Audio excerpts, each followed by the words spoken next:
ప్రయోజన పాయికి జీవాకు పడిବ। దేవుని సన్నిధిలో 3 జాగ్రత్తలు తీసుకోవాలి। ପ୍ରଭୁଙ୍କର ଉପସ୍ଥିତିରେ ଆଉ 3ଟି ଜାଗ୍ରତ ହେବା ବିଷୟକୁ ନେବାକୁ ପଡ଼ିବ ବା ସାବଧାନ ହେବା ବିଷୟକୁ। ఆ 3 జాగ్రత్తలు నిర్గమాకాండం 23వ అధ్యాయంలో గమనిద్దాం। ଆଉ ସେଇ 3ଟି ସାବଧାନ ଯାତ୍ରା ପୁସ୍ତକ 3 ପର୍ବରେ ଆମେ ଦେଖିବୁ। 23వ అధ్యాయం 21వ వచనం। 23 ପର୍ବ 21 21 23 ର 21 ଦୟା କରିକି ଦେଖନ୍ତୁ। ఆయన సన్నిధిని జాగ్రత్తగా ఉండి, ఆయన సన్నిధిని జాగ్రత్తగా ఉండడం, ఇది మొదటి జాగ్రత్త। ତାହାଙ୍କ ବିଷୟରେ ସାବଧାନ ହୁଅ, ଏହା ହେଉଛି ପ୍ରଥମ ସାବଧାନ। మనము ఎక్కడ ఉన్నామో మనకు అర్థం కావాలి। ଆମମାନେ କେଉଁଠି ଅଛୁ ତା ଆମେ ବୁଝିବାକୁ ପଡ଼ିବ। బస్ స్టాండ్లో ఉంటే ఎలా ప్రవర్తిస్తామో, మార్కెట్లో ఉంటే ఎలా ప్రవర్తిస్తామో తెలియాలి। ବସ୍ ଷ୍ଟାଣ୍ଡରେ ଯଦି ଆମେ ଅଛୁ କି ପ୍ରକାର ଆଚରଣ କରିବୁ, ପୁଣି ମାର୍କେଟରେ ଯଦି ଅଛୁ ଆମେ କି ପ୍ରକାର ଆଚରଣ କରୁଛୁ ଆଉ ନିଜେ ବୁଝିବାକୁ ପଡ଼ିବ। దేవుని సన్నిధిలో ఉన్నప్పుడు బహు జాగ్రత్తగా ఉండాలి। ପ୍ରଭୁଙ୍କର ଉପସ୍ଥିତିରେ ଯେତେବେଳେ ଆମେ ଅଛୁ ବହୁତ ସାବଧାନ ଭାବରେ ରହିବାକୁ ପଡ଼ିବ। కరెంటుతో మనం ఎన్నో సౌకర్యాలు పొందవచ్చు, అయితే అజాగ్రత్తగా ఉంటే నష్టాలు కూడా పొందుకుంటాం కదా। ବିଜୁଳି ଦ୍ୱାରା ଆମେ ଅନେକ ଲାଭ ପାଇପାରିବୁ, କିନ୍ତୁ ଅସାବଧାନ ହେଲେ ଅସୁବିଧାରେ ସମ୍ମୁଖୀନ ହେବୁ। సో దేవుని సన్నిధిని జాగ్రత్తగా ఉండాలి, ఇది మొదటిది। ପ୍ରଥମ ହେଉଛି ପ୍ରଭୁଙ୍କ ବିଷୟରେ ସାବଧାନ ହଉ। రెండవది ଦ୍ୱିତୀୟ ବିଷୟ ଦେଖନ୍ତୁ 22వ వచనం చూడండి, కింద 22వ వచనం। 22 పଦ। అయితే నీవు ఆయన మాటను జాగ్రత్తగా విని, రెండవ జాగ్రత్త, ఆయన మాటను జాగ్రత్తగా వినాలి। ତାହାଙ୍କ ରବରେ ଅବଦାନ କରିବ, ତାହାଙ୍କ ରବରେ ଅବଦାନ କରିବ। ଦ୍ୱିତୀୟ ବିଷୟ, మనమందరము ఒకే పని మీద ఉండాలి। ఇక్కడ మనమందరము ఒకే పని మీద ఉండాలి। ଆମେ ସମସ୍ତେ ଗୋଟିଏ କାମରେ ହିଁ ରହିବାକୁ ପଡ଼ିବ। ఆ పని ఏంటి? ଆଉ ସେଇ କାମ କ'ଣ? ఆయన మాట వినడం, ତାହାଙ୍କ ରବରେ ଅବଦାନ କରିବା। ఆయన మనతో మాట్లాడుతూ ఉండగా ସେ ଯେତେବେଳେ ଆମ ସହିତ କଥା କହୁଅଛନ୍ତି, మరొకరు మాట్లాడడం ఆయనకు అవమానకరం। ଯଦି ଆମେ ପଡ଼ିଶା ଓଡ଼ିଶାରେ ଯଦି କଥା କହିବା ତାଙ୍କୁ ଆମେ ଅବମାନ କରୁଛୁ। ఆయన స్వరం, ତାହାଙ୍କର ରବ, అపస్వరం రాకూడదు। ଆଉ ତାହାଙ୍କର ରବରେ ଅପରବ ବା ଅନେକ ଅନଗା ରବ ନ ଆସୁ। ఆయన స్వరం మాత్రమే వినబడాలి। କେବଳ ତାହାଙ୍କର ସ୍ୱର, ତାହାଙ୍କର ରବ ହିଁ ଶୁଣିବାକୁ ପଡ଼ିବ। అందుకే ఆయన సన్నిధిని నిశ్శబ్దంగా ఉండాలి। ତେଣୁ ତାହାଙ୍କର ଉପସ୍ଥିତିରେ ନିଶବ୍ଦ ଭାବରେ ରହିବାକୁ ପଡ଼ିବ। ఇది రెండవ జాగ్రత్త। ଏହା ଦ୍ୱିତୀୟ ସାବଧାନ। మొదటిది ପ୍ରଥମ ఆయన సన్నిధిని జాగ్రత్తగా ఉండాలి। ତାହାଙ୍କ ବିଷୟରେ ବା ଉପସ୍ଥିତିରେ ସାବଧାନ ହେବାକୁ ପଡ଼ିବ।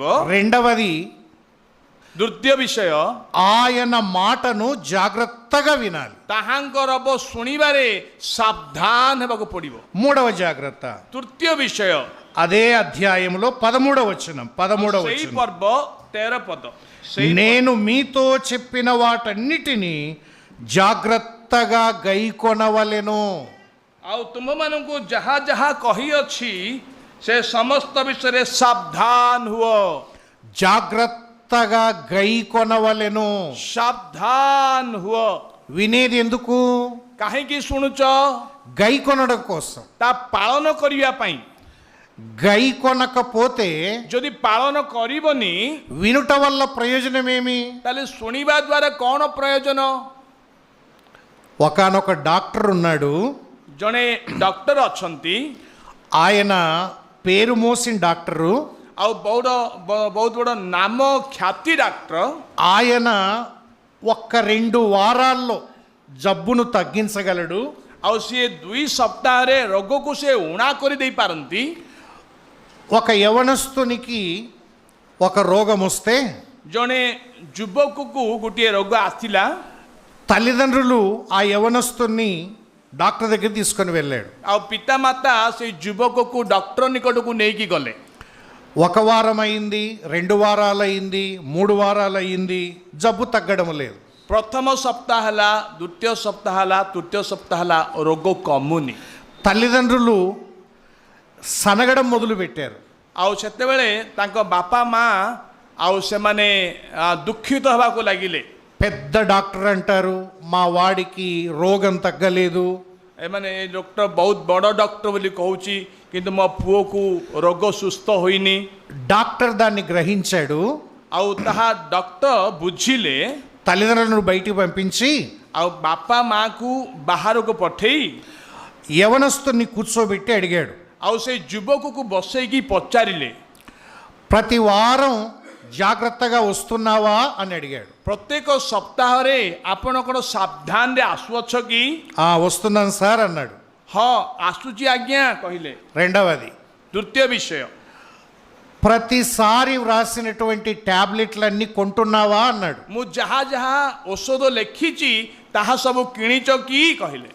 ఖచ్చితంగా కొంటున్నాను సార్ అన్నాడు. ହଁ ସାର୍ ମୁଁ ସବୁ କିଛି ଔଷଧ କିଣିଅଛି କହିଲେ। మూడవదిగా, ତୃତୀୟ ବିଷୟ, నేను చెప్పినట్టుగా ମୁଁ ଯାହା କହିଛି రోజుకు 3 సార్లు ଆଉ ଦିନକୁ 3 ଥର ఆ టాబ్లెట్లు వేసుకున్నావా అన్నాడు. ଆଉ ସେଇ ଟାବଲେଟ୍ ଖାଉଛ କି କହିଲେ। అప్పుడు యవనస్తుడు అన్నాడు, ସେତେବେଳେ ଯୁବକ କହିଲେ, చేదుగా ఉంటాయని వేయడం లేదు సార్ అన్నాడు. ତା ତିକ୍ତ ଲାଗୁଛି, ପିତା ଲାଗୁଛି କହିକି ମୁଁ ଖାଉନି ଆଜ୍ଞା କହିଲେ। మరి ఏం చేస్తున్నావు? ତାହେଲେ କ'ଣ କରୁଛ? మూట కట్టి ଆଉ ତାହା ପୋଟଳା ବାନ୍ଧିକି మూట కట్టి గూట్లో పెడుతున్నాను అన్నాడు. ଆଉ ତାକୁ ଗୋଟେ ଗାତରେ ନେଇ ରଖୁଛି କହିଲେ। అలా చేస్తే ତାହା କଲେ ఎన్ని వారాలకు బాగుపడతాడు? ଆପଣ କେତେ ସପ୍ତାହରେ ସେ ଭଲ ହବ? 5 వారాలు కాదు కదా, 50 వారాలు వచ్చినా బాగుపడాడు.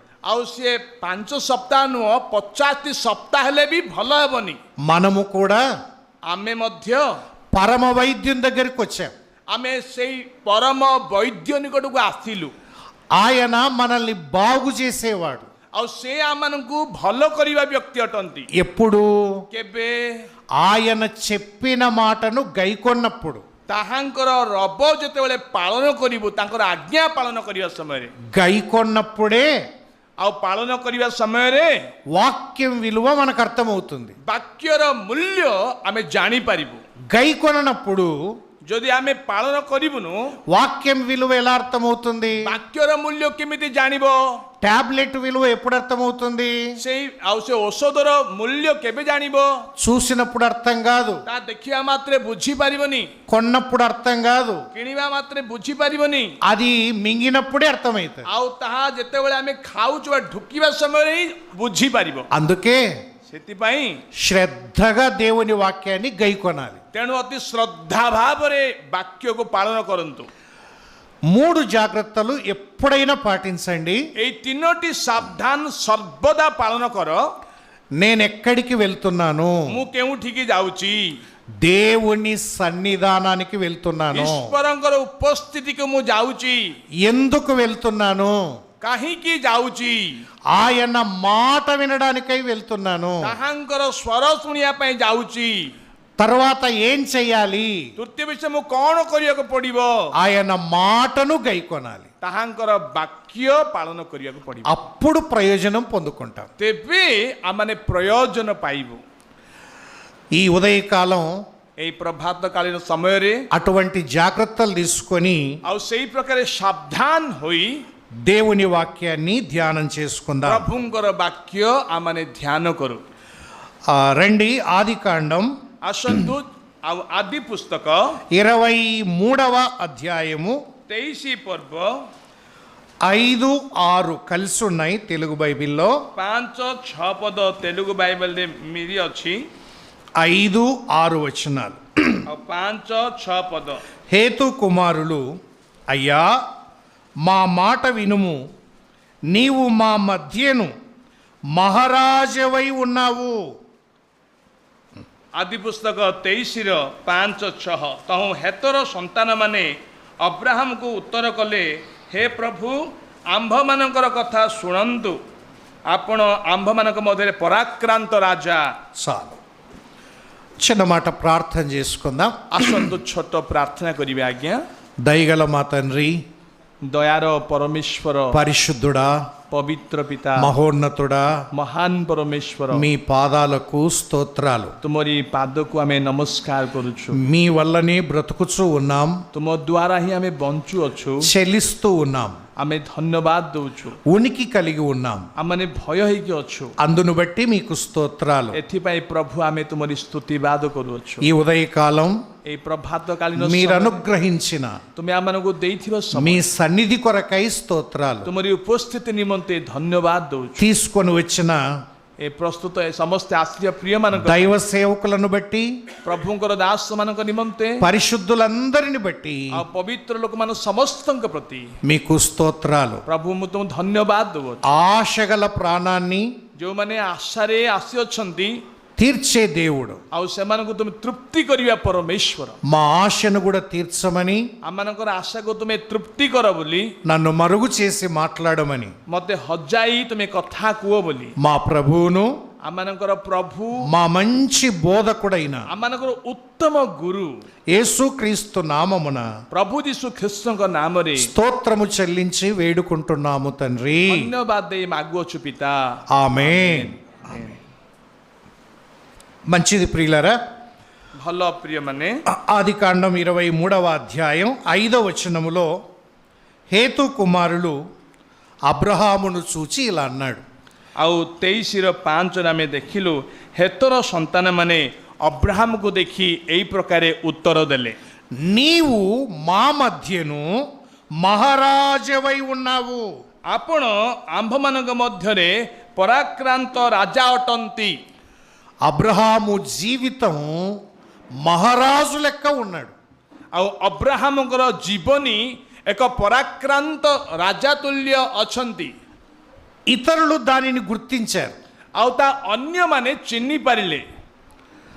నిజానికి అబ్రహాము తండ్రి రాజు కాడు, ବାସ୍ତବରେ ଅବ୍ରାହମଙ୍କର ପିତା ରାଜା ନୁହନ୍ତି, కానీ తాను నమ్ముకున్న దేవుని వల్ల କିନ୍ତୁ ତାଙ୍କେ ଯେଉଁ ପ୍ରଭୁଙ୍କୁ ବିଶ୍ୱାସ କଲେ ତାଙ୍କ ଦ୍ୱାରା రాజుగా తీర్చిదిద్దబడ్డాడు. ଆଉ ସେ ରାଜା ଭାବରେ ଡକାଗଲେ। నిజానికి మొదటి మానవుడైన ఆదామును దేవుడు రాజుగా చేశాడు. ପ୍ରଥମ ମନୁଷ୍ୟ ଆଦମଙ୍କୁ ପରମେଶ୍ୱର ରାଜା ଭାବରେ ତାକୁ ନିର୍ମିତ କଲେ। సృష్టి మీద, సమస్త జీవరాశి మీద అధికారం ఇచ్చి ఏలికగా చేశాడు. ଆଉ ସୃଷ୍ଟି ଉପରେ ସମସ୍ତ ଜୀବଜନ୍ତୁ ଉପରେ ତାଙ୍କୁ ଏକ କର୍ତ୍ତା ଅଧିକାରୀ ଭାବରେ କଲେ। కానీ କିନ୍ତୁ అవిధేయత వలన ଆଉ ତାଙ୍କର ଅନାଜ୍ଞା ବହତା ହେତୁ రాజుగా ఉండవలసిన ఆదాము ଆଉ ସେ ରାଜା ଭାବରେ ରହିବା ଆଦମ దాసుడుగా మారిపోయాడు. ଆଉ ସେ ଏକ ଦାସ ରୂପେ ପରିବର୍ତ୍ତିତ ହେଲେ। కానీ କିନ୍ତୁ అబ్రహాము ଅବ୍ରାହମ దాసుడుగా ఉన్నవాడు କିନ୍ତୁ ଅବ୍ରାହମ ଏକ ଦାସ ଭାବରେ ଥିଲେ। విధేయత చూపించి ଆଉ ସେ ଆଜ୍ଞା ବହତା ଦ୍ୱାରା మహారాజు లెక్క బ్రతుకుతున్నాడు. ଏକ ପରାକ୍ରାନ୍ତ ରାଜା ଭାବରେ ସେ ଜୀବନ ବିତଉଛନ୍ତି। అవిధేయత దాసుని చేస్తే విధేయత మహారాజుని చేస్తుంది. ଅନାଜ୍ଞା ବହତା ଦାସ ରୂପରେ କରୁଛି, ଆଜ୍ଞା ବହତା ମହାରାଜା କରୁଛି। మనము కూడా దేవుని మాటలకు విధేయులమై మహారాజు లెక్క బ్రతుకుదాం. ଆମମାନେ ମଧ୍ୟ ପ୍ରଭୁଙ୍କର ଆଜ୍ଞାକୁ ପାଳନ କରିବା ଦ୍ୱାରା ଏକ ପରାକ୍ରାନ୍ତ ରାଜା ଭାବରେ ଜୀବନ ବିତେଇ ପାରିବା। 23వ అధ్యాయానికంటే ముందుగా 2 అధ్యాయాలు ఉన్నాయి. ଆଉ 23 ପର୍ବରୁ ଆମେ ଦେଖୁଛୁ ତାର ଆଗରୁ 2ଟି ପର୍ବ ଅଛି। ఈ 2 అధ్యాయాల్లో ଏଇ 2ଟି ପର୍ବରେ అబ్రహాము ఎలా రాజయ్యాడు? ଅବ୍ରାହମ କେମିତି ସେ ରାଜା ହେଲେ? 21వ అధ్యాయములో ତା ପୂର୍ବରୁ 21 పర్ବରେ అబ్రహాము పట్ల దేవుని కార్యాలు చూస్తాం. 21 ପର୍ବରେ ଅବ୍ରାହମଙ୍କ ପ୍ରତି ଈଶ୍ୱରଙ୍କର କାର୍ଯ୍ୟକୁ ଆମେ ଦେଖୁ। లేదా ନହେଲେ అబ్రహాము నమ్ముకున్న దేవుడు ఎటువంటి వాడో అర్థమవుతుంది. ନହେଲେ ଅବ୍ରାହାମ ଯାହାକୁ ବିଶ୍ୱାସ କଲେ ସେ ପରମେଶ୍ୱର କିଏ ଆମେ ବୁଝିପାରୁଛୁ. 22వ అధ్యాయములో 22 ପର୍ବକୁ ଯେତେବେଳେ ଯିବା, దేవుని పట్ల అబ్రహాం ఏం చేశాడు? ଆଉ ପରମେଶ୍ୱର ପ୍ରତି ଅବ୍ରାହାମ କ'ଣ କଲେ? దేవుడు అబ్రహాముకి ఏం చేశాడు? అబ్రహాము దేవునికి ఏం చేశాడు? ପରମେଶ୍ୱର ଅବ୍ରାହାମକୁ କ'ଣ କଲେ? ଅବ୍ରାହାମ ପରମେଶ୍ୱରଙ୍କୁ କ'ଣ କଲେ? ఇద్దరి మధ్య ఉండే సంబంధం. ଏଇ ଉଭୟଙ୍କର ସମ୍ବନ୍ଧ ଆମେ ଦେଖୁଅଛୁ. ఒక విశ్వాసి దేవునికి ఉండే సంబంధాలు, ଜଣେ ବିଶ୍ୱାସୀ ପ୍ରଭୁଙ୍କ ସହିତ ରହିବା ସମ୍ପର୍କ ବା ସମ୍ବନ୍ଧ. అబ్రహాము నమ్ముకున్న దేవుణ్ణే మనము నమ్ముకున్నాం. ଅବ୍ରାହାମ ଯାହାକୁ ବିଶ୍ୱାସ କଲେ ଆମେ ତାକୁ ବିଶ୍ୱାସ କରିଅଛୁ. అబ్రహాము దేవుడే మన దేవుడు. ଅବ୍ରାହାମଙ୍କର ପରମେଶ୍ୱର ହିଁ ଆମର ପରମେଶ୍ୱର. రండి 21వ అధ్యాయములో అబ్రహాముకు దేవుడు చేసిన 3 కార్యాలను గుర్తిద్దాం. 21 21 ପର୍ବରେ ଅବ୍ରାହାମକୁ କରିଥିବା ପରମେଶ୍ୱରଙ୍କର 3ଟି କାମକୁ ଆମେ ଦେଖିବା, 3ଟି କାର୍ଯ୍ୟକୁ ଆମେ ଦେଖିବା. మనము నమ్ముకున్న దేవుడు ఎటువంటి వాడో చూద్దాం. ଆମମାନେ ଯାହାକୁ ବିଶ୍ୱାସ କଲୁ ଆମର ପରମେଶ୍ୱର କି ପ୍ରକାର ପରମେଶ୍ୱର ତାଙ୍କୁ ଦେଖିବା. 3 కార్యాలు చూద్దాం. 3ଟି କାର୍ଯ୍ୟ ଆମେ ଦେଖିବା 21 ପର୍ବରେ.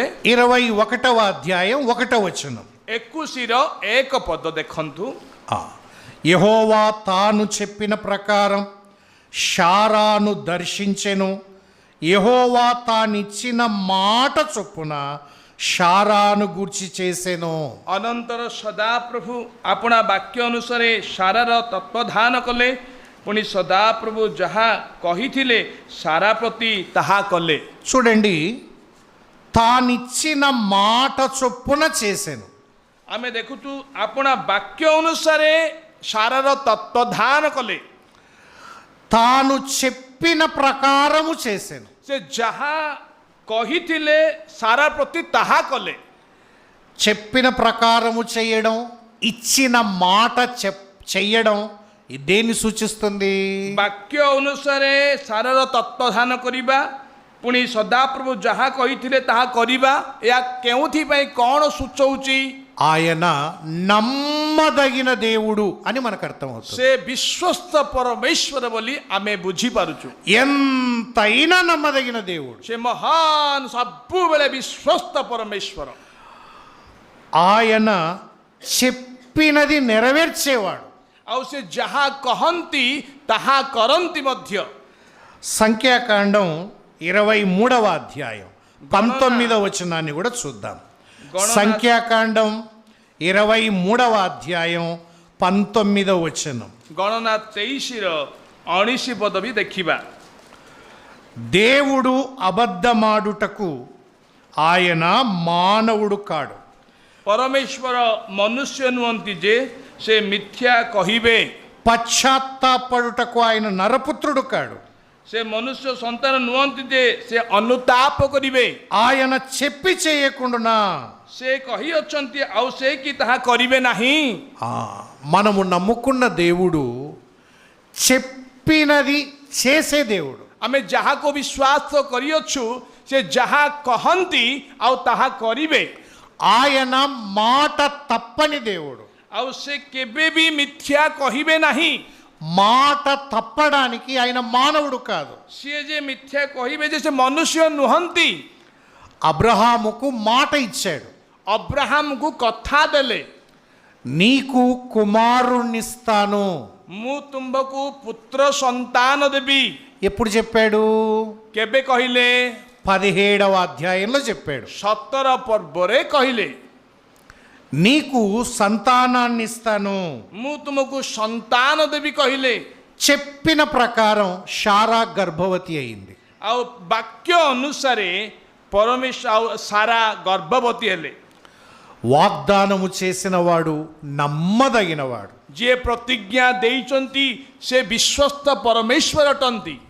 దేవుని వాక్యాన్ని చదివేటప్పుడు ପ୍ରଭୁଙ୍କର ବାକ୍ୟ ଯେତେବେଳେ ପଢୁଛୁ, దేవుడు చేసిన వాగ్దానాలు ପ୍ରଭୁ କରିଥିବା ପ୍ରତିଜ୍ଞା ଗୁଡାକ తప్పనిసరిగా మన పట్ల నెరవేరుస్తాడు. ନିଶ୍ଚିତ ଭାବରେ ସେ ଆମ ପ୍ରତି ସଫଳ କରିବ.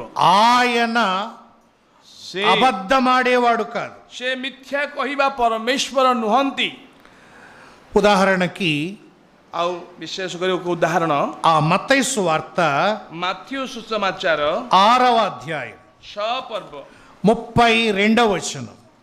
మత్తయి సువార్త 6వ అధ్యాయం 32వ వచనాన్ని 32 ଦେଖ 32. ఇవన్నీ మీకు కావాలనని మీ పరలోకపు తండ్రికి తెలియను, కాబట్టి మీరు ఆయన రాజ్యమును నీతిని మొదట వెదుకుడి, అప్పుడు అవన్నీ మీకు అనుగ్రహించబడును.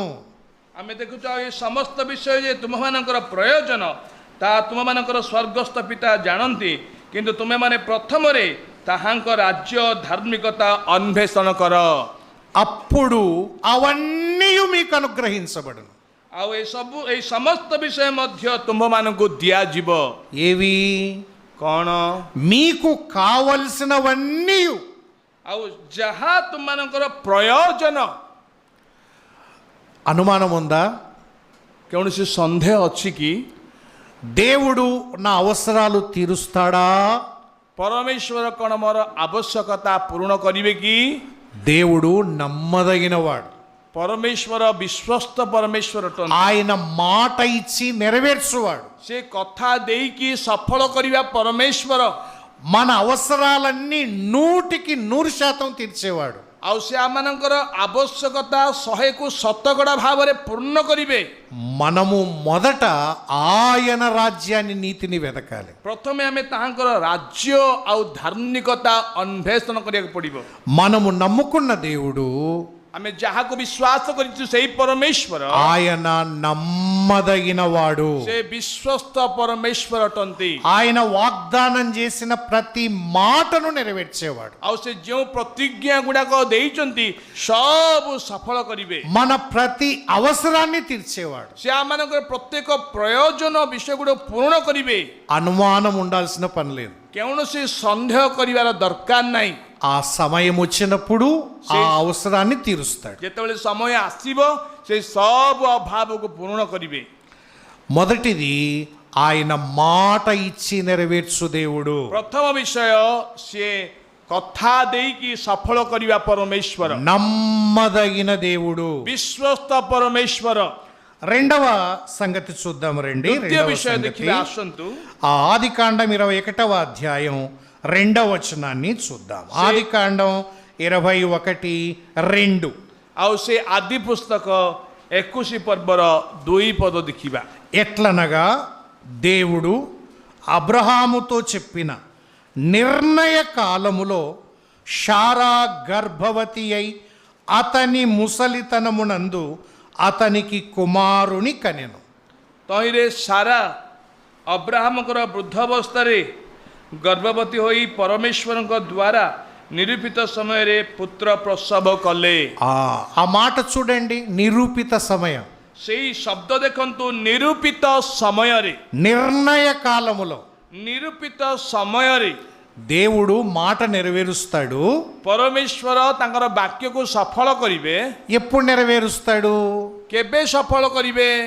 తాను నిర్ణయించిన కాలములో. ଆଉ ତାଙ୍କେ ନିରୂପିତ କରିଥିବା ସେଇ ସମୟରେ, మనము కోరుకున్నప్పుడు కాదు, ଆଉ ଆମେ ଯେଉଁ ଆଶା କରିବୁ ତାହା ନୁହଁ, మరొకరు అడిగినప్పుడు కాదు, ଆମେ ଯେତେବେଳେ ମାଗିବୁ ତାହା ନୁହଁ। దేవుడు నిర్ణయించిన కాలం ఒకటి ఉంటుంది. ପରମେଶ୍ୱର ଯେଉଁ ସମୟକୁ ସେ ନିରୂପିତ କରିଛନ୍ତି ସେଇ ସମୟ ଅଛି। 75 సంవత్సరాల వయస్సులో అబ్రహాముకు చెప్పాడు, 72 ବର୍ଷ ବୟସରେ ଅବ୍ରାହମକୁ କଥା କହିଲେ, సంతానం ఇస్తానని. ଆଉ ପୁତ୍ର ସନ୍ତାନ ମୁଁ ତୁମକୁ ଦେବି କହିଲେ। కానీ సంవత్సరాలు గడిచిపోతూ ఉన్నాయి. କିନ୍ତୁ ବର୍ଷ ବିତି ଯାଉଛି, శారా గర్భము ధరించలేదు. ଆଉ ସାରା ଗର୍ଭବତୀ ହୋଇନାହାନ୍ତି। శారా యొక్క స్త్రీ ధర్మము కూడా ఆగిపోయింది. ଆଉ ସାରାଙ୍କର ସେଇ ଗର୍ଭ ବି ଆଉ ସେ ବନ୍ଦ ହେଇଗଲା। మరి ఎప్పుడు నెరవేరుస్తాడు? କେବେ ସିଏ ସଫଳ କରିବେ? దేవుడు నిర్ణయ కాలములో. ପ୍ରଭୁଙ୍କର ନିରୂପିତ ସମୟରେ। దేవుడు ప్రతిదీ ఆయన నిర్ణయించిన కాలములోనే చేస్తాడు. ପରମେଶ୍ୱର ତାଙ୍କ ଦ୍ୱାରା ନିରୂପିତ ହୋଇଥିବା ସମୟରେ ହିଁ ସବୁ କରିବେ। ప్రతిదానికి ఒక కాలాన్ని నిర్ణయించి పెట్టాడు. ମାନେ ସବୁ ବିଷୟକୁ ପରମେଶ୍ୱର ଏକ ସମୟକୁ ନିର୍ଣ୍ଣୟ କରିଅଛନ୍ତି, ନିରୂପିତ କରିଅଛନ୍ତି। ఆలోచన చేద్దాం. మన దేవుడు క్రమము కలిగిన దేవుడు. ଆମେ ଚିନ୍ତା କରିବା ଆମମାନଙ୍କର ପରମେଶ୍ୱର ଆଉ ବିହିତ ସୁଧାରା ପରମେଶ୍ୱର, କ୍ରମର ପରମେଶ୍ୱର, తన చిత్త ప్రకారము చేసేవాడు. ତାଙ୍କ ଇଚ୍ଛା ଅନୁସାରେ କରିବା ପରମେଶ୍ୱର, తన కాలములో చేసేవాడు. ତାଙ୍କ ସମୟରେ କରିବା ପରମେଶ୍ୱର। ఉదాహరణకి ఒక బిడ్డ పుట్టినప్పుడు ଉଦାହରଣ, ଯେତେବେଳେ ଗୋଟେ ସନ୍ତାନ ଆଉ ଜନ୍ମ ହୁଅନ୍ତି, చిన్న బిడ్డ మెడ నిలబెట్టలేడు. ଛୋଟ ଶିଶୁ ଆଉ ସିଏ ବେକକୁ ଠିଆ କରିପାରିବନି। అందుకే మెడ కింద చేయి పెట్టి ఇట్లా ఎత్తుకుంటాం కదా బాబును. ଆମମାନେ ସେ ଛୋଟ ଶିଶୁକୁ ତାଙ୍କ ସେଇ ବେକରେ ଧରିକି ଆମେ ଉଠାଉ। ఎన్ని నెలలకు ఆ బిడ్డ తల నిలబెట్టగలడు?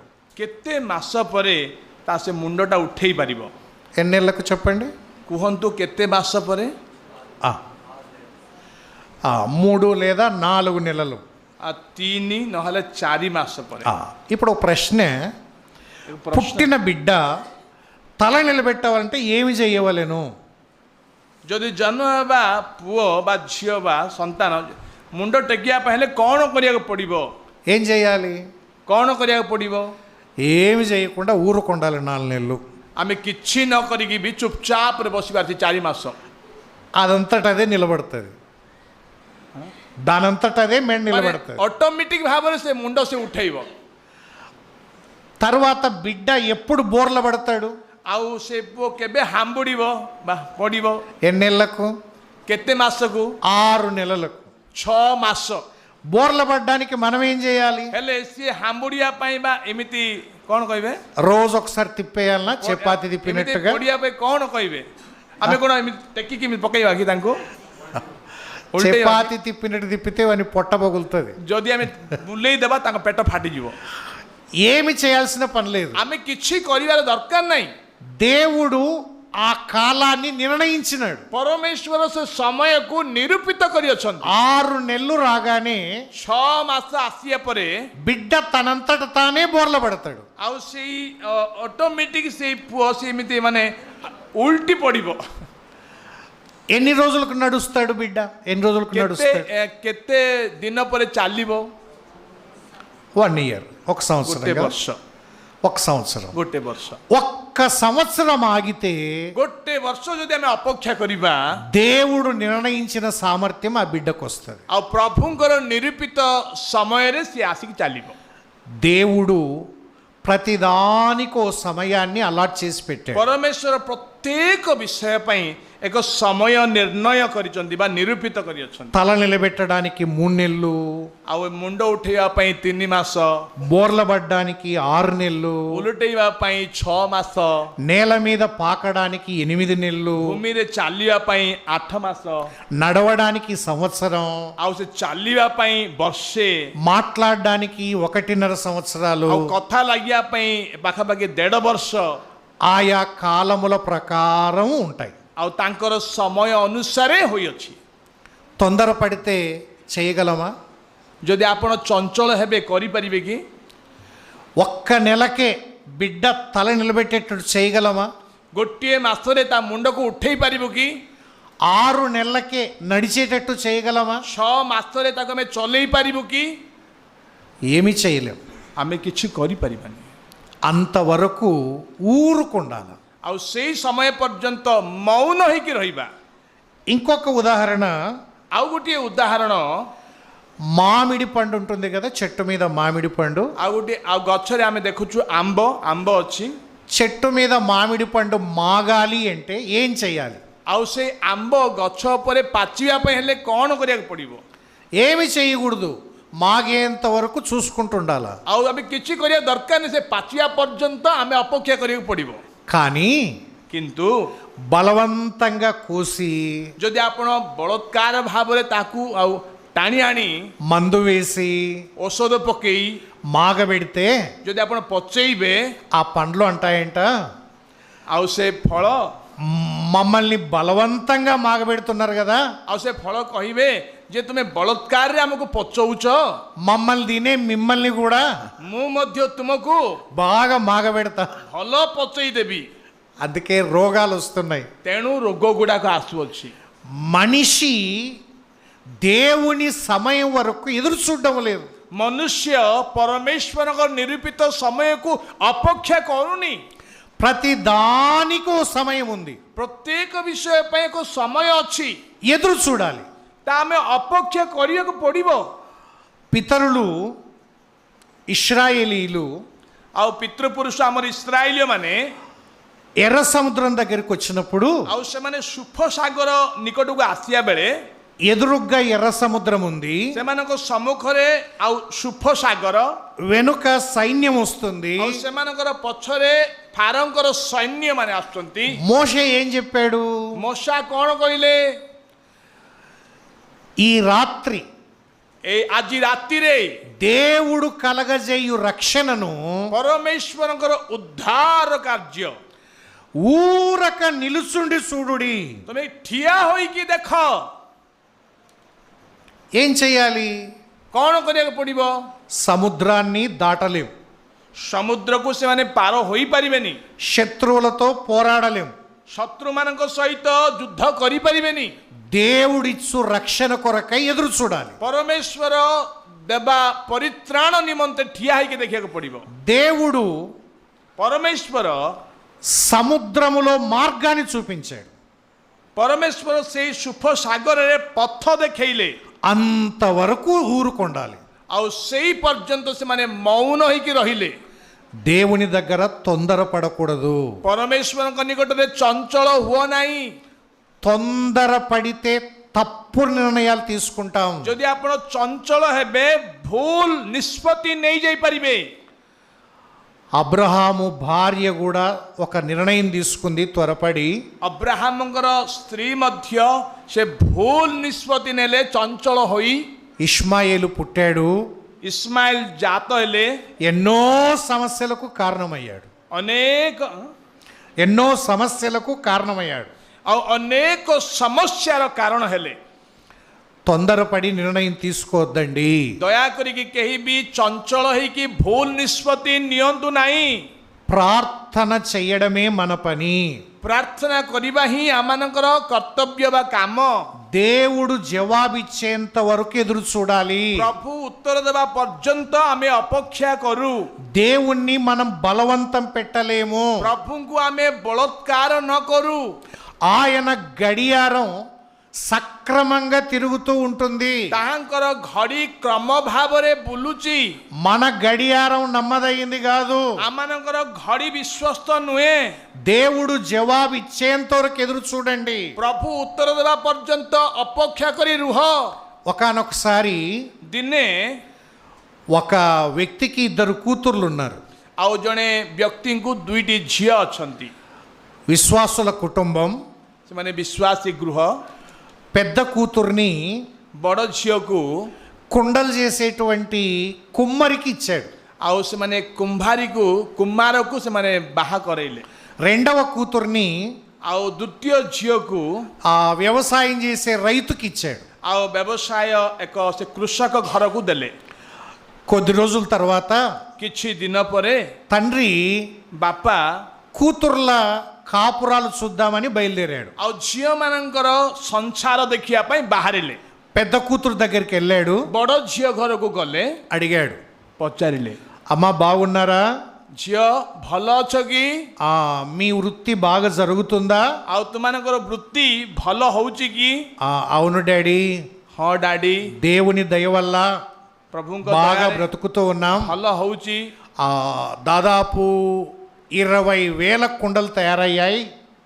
20,000 కుండలు, ଆଉ మట్టి ପାଖାପାଖି కుండలు. 20,000 ହାଣ୍ଡି ଗୁଡାକ ତିଆରି ହେଲା.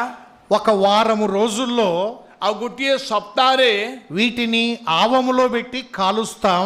ଆଉ ତା ଆମେ ଉମ୍ଭାଇରେ ପକେଇକି ପୋଡଉଛୁ. ఈ వారము రోజుల్లో ଆଉ ଏଇ ସପ୍ତାହରେ వర్షం పడితే ଯଦି ବର୍ଷା ପଡିବ ఒక్క కుండ మాకు దక్కదు. କିନ୍ତୁ ଗୋଟିଏ ହାଣ୍ଡି ବି ଆମେ ପାଇପାରିବୁନୁ. మట్టిలో కలిసిపోతాయి. ସବୁ ମାଟିରେ ମିଶିଯିବ. డాడీ, ଡାଡି, దేవునికి ప్రార్థన చేయి. ପ୍ରଭୁଙ୍କୁ ନିକଟରେ ପ୍ରାର୍ଥନା କରନ୍ତୁ। ఒక వారం రోజుల పాటు ଗୋଟିଏ ସପ୍ତାହ ପର୍ଯ୍ୟନ୍ତ వర్షము రాకుండా ବର୍ଷା ନ ହୋଇ ప్రార్థన చేయి డాడీ అన్నాడు. ଆଉ ବର୍ଷା ନ ପଡୁ ସେପରି ପ୍ରାର୍ଥନା କର ବାପା କହିଲେ। వర్షం వస్తే ଯଦି ବର୍ଷା ପଡିବ మా కష్టమంతా నేలపాలవుతుంది. ଆମମାନଙ୍କର ପରିଶ୍ରମ ସବୁ ପାଣିରେ ମିଶିଯିବ। సరే అమ్మా ହଉ ମା నేను ప్రార్థన చేస్తాను అన్నాడు. ମୁଁ ପ୍ରାର୍ଥନା କରିବି କହିକି ବାପା ଝିଅକୁ କହିଲେ। అక్కడ నుండి బయలుదేరి ଆଉ ସେ ସେଠାରୁ ବାହାରିକି చిన్న కుమార్తె దగ్గరికి వచ్చాడు. ଛୋଟ ଝିଅ ପାଖକୁ ଆସିଲେ। వారేం చేస్తారు చెప్పండి వృత్తికి? ଆଉ ତାଙ୍କର ବ୍ୟବସାୟ ସେ କ'ଣ କହିବେ? రైతు పని చేస్తారు, ସେମାନେ వ్యవసాయం చేస్తారు. କୃଷକ କାମ କରନ୍ତି ସେମାନେ। ఆమెను అడిగాడు, ଆଉ పଚାରିଲେ ఏమ్మా బాగున్నారా? କ'ଣ ଝିଅ ଭଲ ଅଛ କି? పంటలు బాగా పండుతున్నాయా? ଆଉ ଫସଲ ଭଲ ହଉଛି କି? అంటే ఆ కుమార్తె అంది, అవును డాడీ బాగున్నాయి. ହଁ ହଁ ବାପା ଆଉ ଭଲ ଫସଲ ହଉଛି। ఇప్పుడు గింజలు కంకులకు పడుతున్నాయి, ଏବେ ଆଉ ବିହନ ବର୍ତ୍ତମାନ ଏବେ ବଡ଼ ବଡ଼ ହଉଛି। కానీ 7 రోజుల లోపల వర్షం కావాలి. କିନ୍ତୁ ସପ୍ତାହ ମଧ୍ୟରେ ବର୍ଷା ପଡ଼ିବାକୁ ପଡ଼ିବ। 7 రోజుల లోపల వర్షం రాకపోతే ସପ୍ତାହ ମଧ୍ୟରେ ଯଦି ବର୍ଷା ପଡ଼ିବନି ఒక్క గింజ చేతికి రాదు, ଗୋଟିଏ ବିହନ ବି ଆମ ଘରକୁ ବା ଆସିବନି, మొత్తం ఎండిపోతుంది. ସବୁ ଶୁଖିଯିବ। ఇప్పుడు బాగున్నాయి పొలాలు. ଏବେ ବର୍ତ୍ତମାନ ଫସଲ ଭଲ ଅଛି। ఇంటికి పోయిన తర్వాత ଘରକୁ ଗଲା ପରେ వారము రోజుల్లో వర్షం వచ్చేటట్టు ప్రార్థన చేయి డాడీ అన్నాడు. ସପ୍ତାହ ମଧ୍ୟରେ ଯେପରି ବର୍ଷା ପଡ଼ିବ ବାପା ପ୍ରାର୍ଥନା କରନ୍ତୁ କହିଲେ। ఖచ్చితంగా చేయి డాడీ. ନିଶ୍ଚିତ ଭାବରେ କର ଡାଡି କହିଲେ। ఈ తండ్రి ఇంటికి వచ్చినాడు, ବାପା ଘରକୁ ଆସିଲେ। మోకాళ్ళు ఉన్నాడు ప్రార్థన చేయడానికి. ଆଉ ସେ ଆଣ୍ଠୁ ପାତିଲେ ପ୍ରାର୍ଥନା କରିବା ପାଇଁ। ఏమని ప్రార్థన చేయాలి? କ'ଣ ପ୍ରାର୍ଥନା କରିବେ? పెద్ద కుమార్తె అయితే ବଡ଼ ଝିଅ 7 రోజులు వర్షం రాకుండా చేయి డాడీ. ସପ୍ତାହ ମଧ୍ୟରେ ବର୍ଷା ନ ପଡ଼ିବା ପାଇଁ ପ୍ରାର୍ଥନା କର। వర్షం వస్తే మా కష్టమంతా కన్నీటి పాలవుతుంది. ବର୍ଷା ଆସିଲେ ଆମର ପରିଶ୍ରମ ସବୁ ପାଣିରେ ଭାସିଯିବ ଡାଡି। చిన్న కుమార్తె, ସାନ ଝିଅ ఈ 7 రోజుల్లో వర్షం రాకపోతే ଏଇ ସପ୍ତାହ ମଧ୍ୟରେ ଯଦି ବର୍ଷା ପଡ଼ିବନି మా పంటలన్నీ నాశనం అవుతాయి. ଆମର ଫସଲ ସବୁ ନଷ୍ଟ ହେଇଯିବ ବାପା। తండ్రి ఎలా ప్రార్థన చేయాలో అర్థం కావడం లేదు. ବାପା କେମିତି ପ୍ରାର୍ଥନା କରିବା ବୁଝିପାରିଲେ ନାହିଁ। మోకాళ్ళుని, ଆଣ୍ଠୁ ପାଟି దేవా ପରମେଶ୍ୱର నీకు స్తోత్రం, ମୁଁ ତୁମକୁ ଧନ୍ୟବାଦ ଦଉଛି। నీ చిత్త ప్రకారము జరిగించు. ତୁମ ଇଚ୍ଛା ଅନୁସାରେ ఆమేన్. ଆମେନ୍ କହିଲେ। ఇద్దరు కుమార్తెల మనవిని తీర్చటానికి తండ్రికి ఇంత సంకటం కదా. ଦୁଇଟି ଝିଅଙ୍କର ପ୍ରାର୍ଥନାର ନିବେଦନ ସଫଳ କରିବା ପାଇଁ ଏତେ ସଙ୍କଟ ବାପାକୁ। ప్రపంచవ్యాప్తంగా ఉండే విశ్వాసులందరూ ప్రార్థన చేస్తుండగా, ସାରା ପୃଥିବୀରେ ଥିବା ବିଶ୍ୱାସୀ ମାନେ ଯେତେବେଳେ ପ୍ରାର୍ଥନା କରୁଅଛନ୍ତି, మీటింగులు పెట్టుకున్నారని వర్షం వద్దని ప్రార్థన చేసేవారు కొద్దిమంది, କେତେ ଲୋକ ମିଟିଂ ଆମେ କଲୁ ଯେ ବର୍ଷା ନ ହଉ ବୋଲି ପ୍ରାର୍ଥନା କଲୁ, పంటలు పండాలి వర్షము రావాలని ప్రార్థన చేసేవారు మరికొద్ది మంది, ବ୍ୟବସାୟୀ ମାନେ ଅଛନ୍ତି ପ୍ରଭୁ ବର୍ଷା ଦିଅ ବୋଲି ସେମାନେ ପ୍ରାର୍ଥନା କରୁଛନ୍ତି। ఎలా చేస్తున్నారో కదా. ସେ କେମିତି କରୁଛନ୍ତି ଦେଖନ୍ତୁ। దేవుడు తగిన సమయంలో జవాబిస్తాడు. ପରମେଶ୍ୱର ଠିକ ଉପଯୁକ୍ତ ସମୟରେ ଉତ୍ତର నువ్వు అనుకున్న సమయములో, నేను అనుకున్న సమయములో కాదు. ତୁମେ କହିବା ସମୟରେ ମୁଁ କହିବା ସମୟରେ ସେ ଉତ୍ତର ଦିଅନ୍ତି ନାହିଁ। తొందరపడొద్దు. ଆପଣ ଚଞ୍ଚଳ ହୁଅ ନାହିଁ।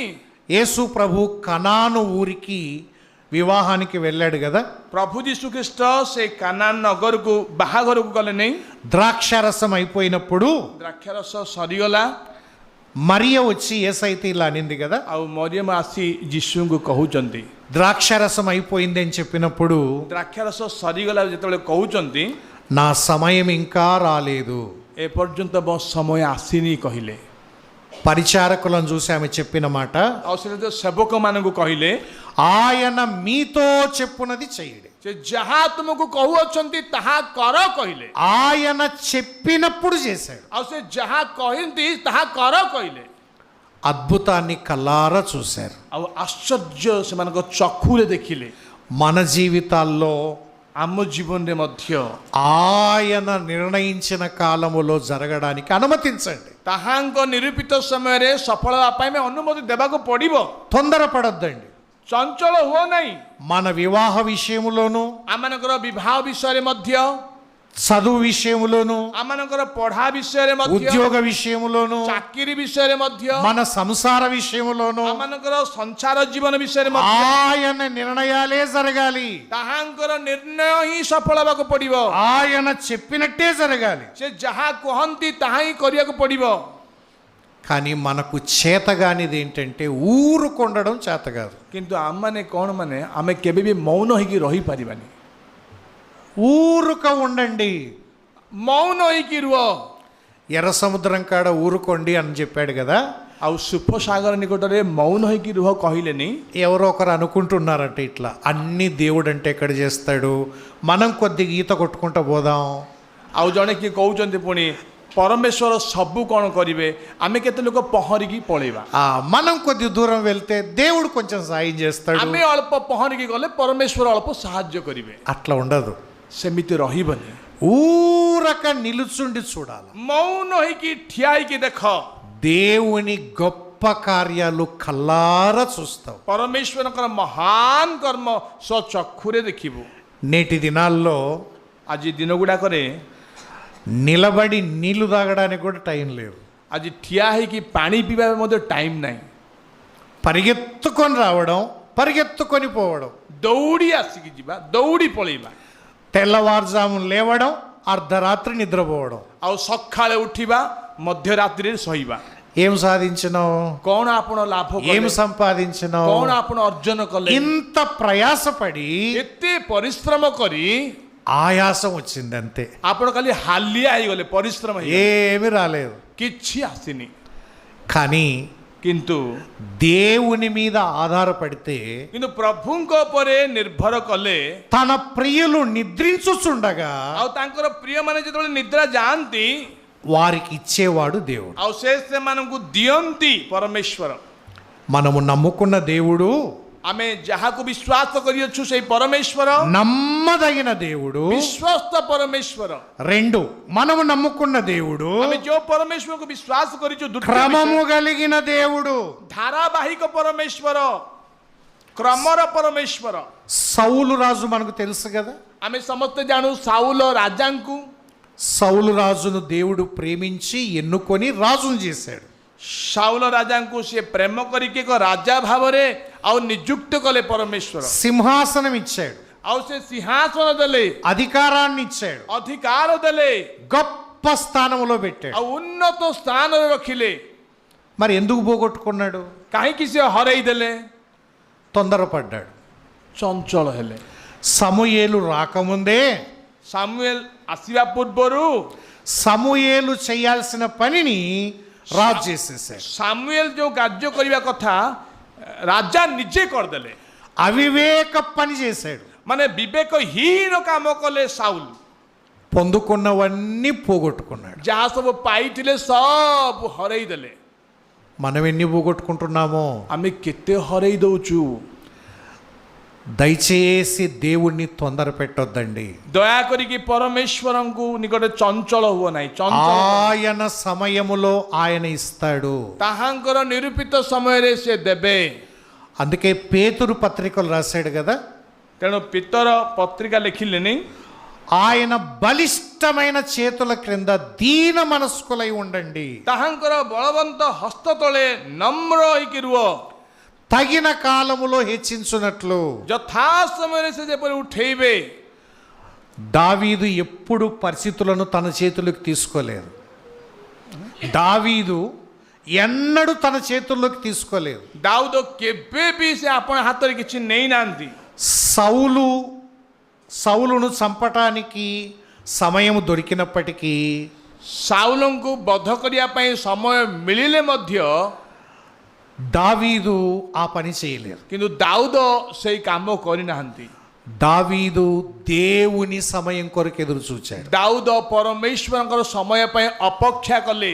దేవుడు సింహాసనం మీద కూర్చుండబెట్టేంత వరకు ఎదురు చూచినాడు. ପରମେଶ୍ୱର ତାଙ୍କୁ ସିଂହାସନରେ ବସାଇବା ପର୍ଯ୍ୟନ୍ତ ଦାଉଦ ଅପେକ୍ଷା କଲେ। తన సొంత పద్ధతుల ద్వారా సింహాసనం మీద కూర్చోవాలని అనుకోలేదు. ନିଜର ପଦ୍ଧତିରେ ସେ ସିଂହାସନରେ ବସିବା ପାଇଁ ଚାହିଁଲେନି ଦାଉଦ। మనము కూడా దేవుని చేతనే హెచ్చించబడాలి. ତେଣୁ ଆମେ ମଧ୍ୟ ପ୍ରଭୁଙ୍କ ହସ୍ତ ଦ୍ୱାରା ହିଁ ଉନ୍ନତ ହେବାକୁ ପଡ଼ିବ. దేవుని చేతనే ఆశీర్వదించబడాలి. ପ୍ରଭୁଙ୍କର ହସ୍ତ ଦ୍ୱାରା ହିଁ ଆଶୀର୍ବାଦ ପାଇବାକୁ ପଡ଼ିବ. మనుష్యుల సహాయం వ్యర్థము. ମନୁଷ୍ୟମାନଙ୍କର ସାହାଯ୍ୟ ବୃଥା. అర్థమవుతుందా? ବୁଝୁଛନ୍ତି କି? ఎవరి సహాయం వల్ల బతుకుదాము? ଆମେ କାହାର ସାହାଯ୍ୟ ଦ୍ୱାରା ବଞ୍ଚିବା? దేవుని సహాయం వల్లనే బ్రతుకుచు. ପରମେଶ୍ୱରଙ୍କର ସାହାଯ୍ୟ ଦ୍ୱାରା ଆମେ ବଞ୍ଚୁଛୁ. మనుషుల సహాయం ఎందుకు వ్యర్థం? ମନୁଷ୍ୟମାନଙ୍କର ସାହାଯ୍ୟ କାହିଁକି ବୃଥା? ఆ మనిషి కూడా నాలాంటి వాడే కదా. ସେଇ ମନୁଷ୍ୟ ମଧ୍ୟ ମୋ ପରି ନୁହଁ. నాకెన్ని ఇరుకులు ఇబ్బందులు ఉన్నాయో ఆయనకన్ని ఇబ్బందులు ఉన్నాయి. ମୋତେ ଯେତେ ଦୁଃଖ କଷ୍ଟ ଅଛି ତାକୁ ବି ଦୁଃଖ କଷ୍ଟ ଅଛି. నాకెన్ని కొరతలు ఉన్నాయో ఆయనకన్నే కొరతలు ఉన్నాయి. ମୋତେ ଯେତେ ଅଭାବ ଅଛି ଆଉ ତାକୁ ବି ଅଭାବ ଅଛି. ఆయన ఏం సాయం చేయగలడు? ସେ କ'ଣ କରିପାରିବ? ఎంత చేయగలడు? କେତେ କରିପାରିବ? చేసేది గోరంత, చెప్పేది కొండంత. ସେ ଯାହା କରୁଛି ନଖ ତୁଲ୍ୟ କରୁଛି, କିନ୍ତୁ କହୁଛି ଅଧିକ କହୁଛି. ఒక చైర్ కొనిస్తాడు, ଗୋଟେ ଚେୟାର କିଣିକି ଦେବ, వచ్చిన ప్రతిసారి ଯେତେ ଥର ଆସିବ 10 ଥର సార్కు చైర్ లేకుండా నేనే కొనిచ్చిన. ସାର୍କୁ ଚେୟାର ନଥିଲା, ମୁଁ କିଣିକି ଦେଲି ଦେଖ. 10 సంవత్సరాలు చెప్తూనే ఉన్నాడు. 10 ବର୍ଷ କହୁଥିବ. ఈయన ఎత్తుకపోనైనా నీ చైర్ నువ్వు. ଇଏ କହିବ ନେଇଯ ତମ ଚେୟାର ତମେ. ఒక చైర్ కొనిచ్చి 10 సంవత్సరాల పాటు నేను కొనిచ్చినట్టే తీసుకుపోనైనా మనిషి ఇటువంటి వాడు కదా. ଗୋଟେ ଚେୟାର କିଣିକି 10 ବର୍ଷ କହୁଥିବ ମୁଁ କିଣିଦେଲି. పెళ్లి జరిగేటప్పుడు పెళ్లి తర్వాత రాస్తారు చూడండి, ఇక్కడ కూడా రాస్తారా? ଦେଖନ୍ତୁ ବିବାହ ପରେ ఏమంటారు? ପଇସା ପକେଇବେନି, ସେଟା କ'ଣ କହିବେ? చదివింపులు పెట్టుబడులను రాస్తారు కదా. ଆଉ ପଇସା ପକେଇବେ, ତା ଲେଖୁଥିବେ. ఎట్లా పెడతారు చెప్పండి? దేన్ని చూసి పెడతారు? କ'ଣ ଦେଖିକି ସେମାନେ ପକେଇବେ? దేన్ని బట్టి? କାହିଁକି? మళ్ళీ పెట్టగలడా లేదా? ସିଏ ମୋତେ ବିବାହକୁ ଦେଇପାରିବ ନା ନାହିଁ? మళ్ళీ వస్తాది అనుకుంటే ଯଦି ଆସିବ କହିଲେ 1000 రూపాయలు పెట్టేసాయి. ସେ 1000 ଟଙ୍କା ଦେଇଦବ. రాదు అనుకుంటే ଯଦି ଆସିବନି ତାଠାରୁ తిన్నదానికి పెట్టిన దానికి చాలు 116 రూపాయలు రాసుకోపో. ଆଉ ଖାଇଲି ତ 116 ଟଙ୍କା ଲେଖିଦେଇ ପଳାଇବ. మనుషుల సహాయం ఇట్లా ఉంటుంది. ମନୁଷ୍ୟର ସାହାଯ୍ୟ ଏମିତି ଥିବ. ఒకసారి ఒక దైవజనుడు ఇలా సాక్ష్యం చెప్పాడు. ଦିନେ ପ୍ରଭୁଙ୍କର ଦାସ ଏମିତି ସାକ୍ଷ୍ୟ କହିଲେ. ఆయన డాక్టర్, ସେ ଡକ୍ଟର, చక్కటి విశ్వాసి, ଭଲ ବିଶ୍ୱାସୀ, వాక్య ప్రకారం నడుచుకునేవాడు. ବାକ୍ୟ ଅନୁସାରେ ଜୀବନ ବିତେଇବା ବିଶ୍ୱାସୀ. పెళ్లి జరిగేటప్పుడు ଯେତେବେଳେ ବାହାଘର ହଉଥିଲା కట్నము లేకుండా 5 రూపాయలు తీసుకోకుండా పెళ్లి చేసుకున్నాడు. ବିନା ଯୌତୁକରେ ସେ ବିବାହ ହେଲେ. 5 ଟଙ୍କା ବି ନେଇକି దేవుని మీద ఆధారపడి పెళ్లి చేసుకున్నాడు. ପ୍ରଭୁଙ୍କ ଉପରେ ନିର୍ଭର କରିକି ସେ ବାହା ହେଲେ.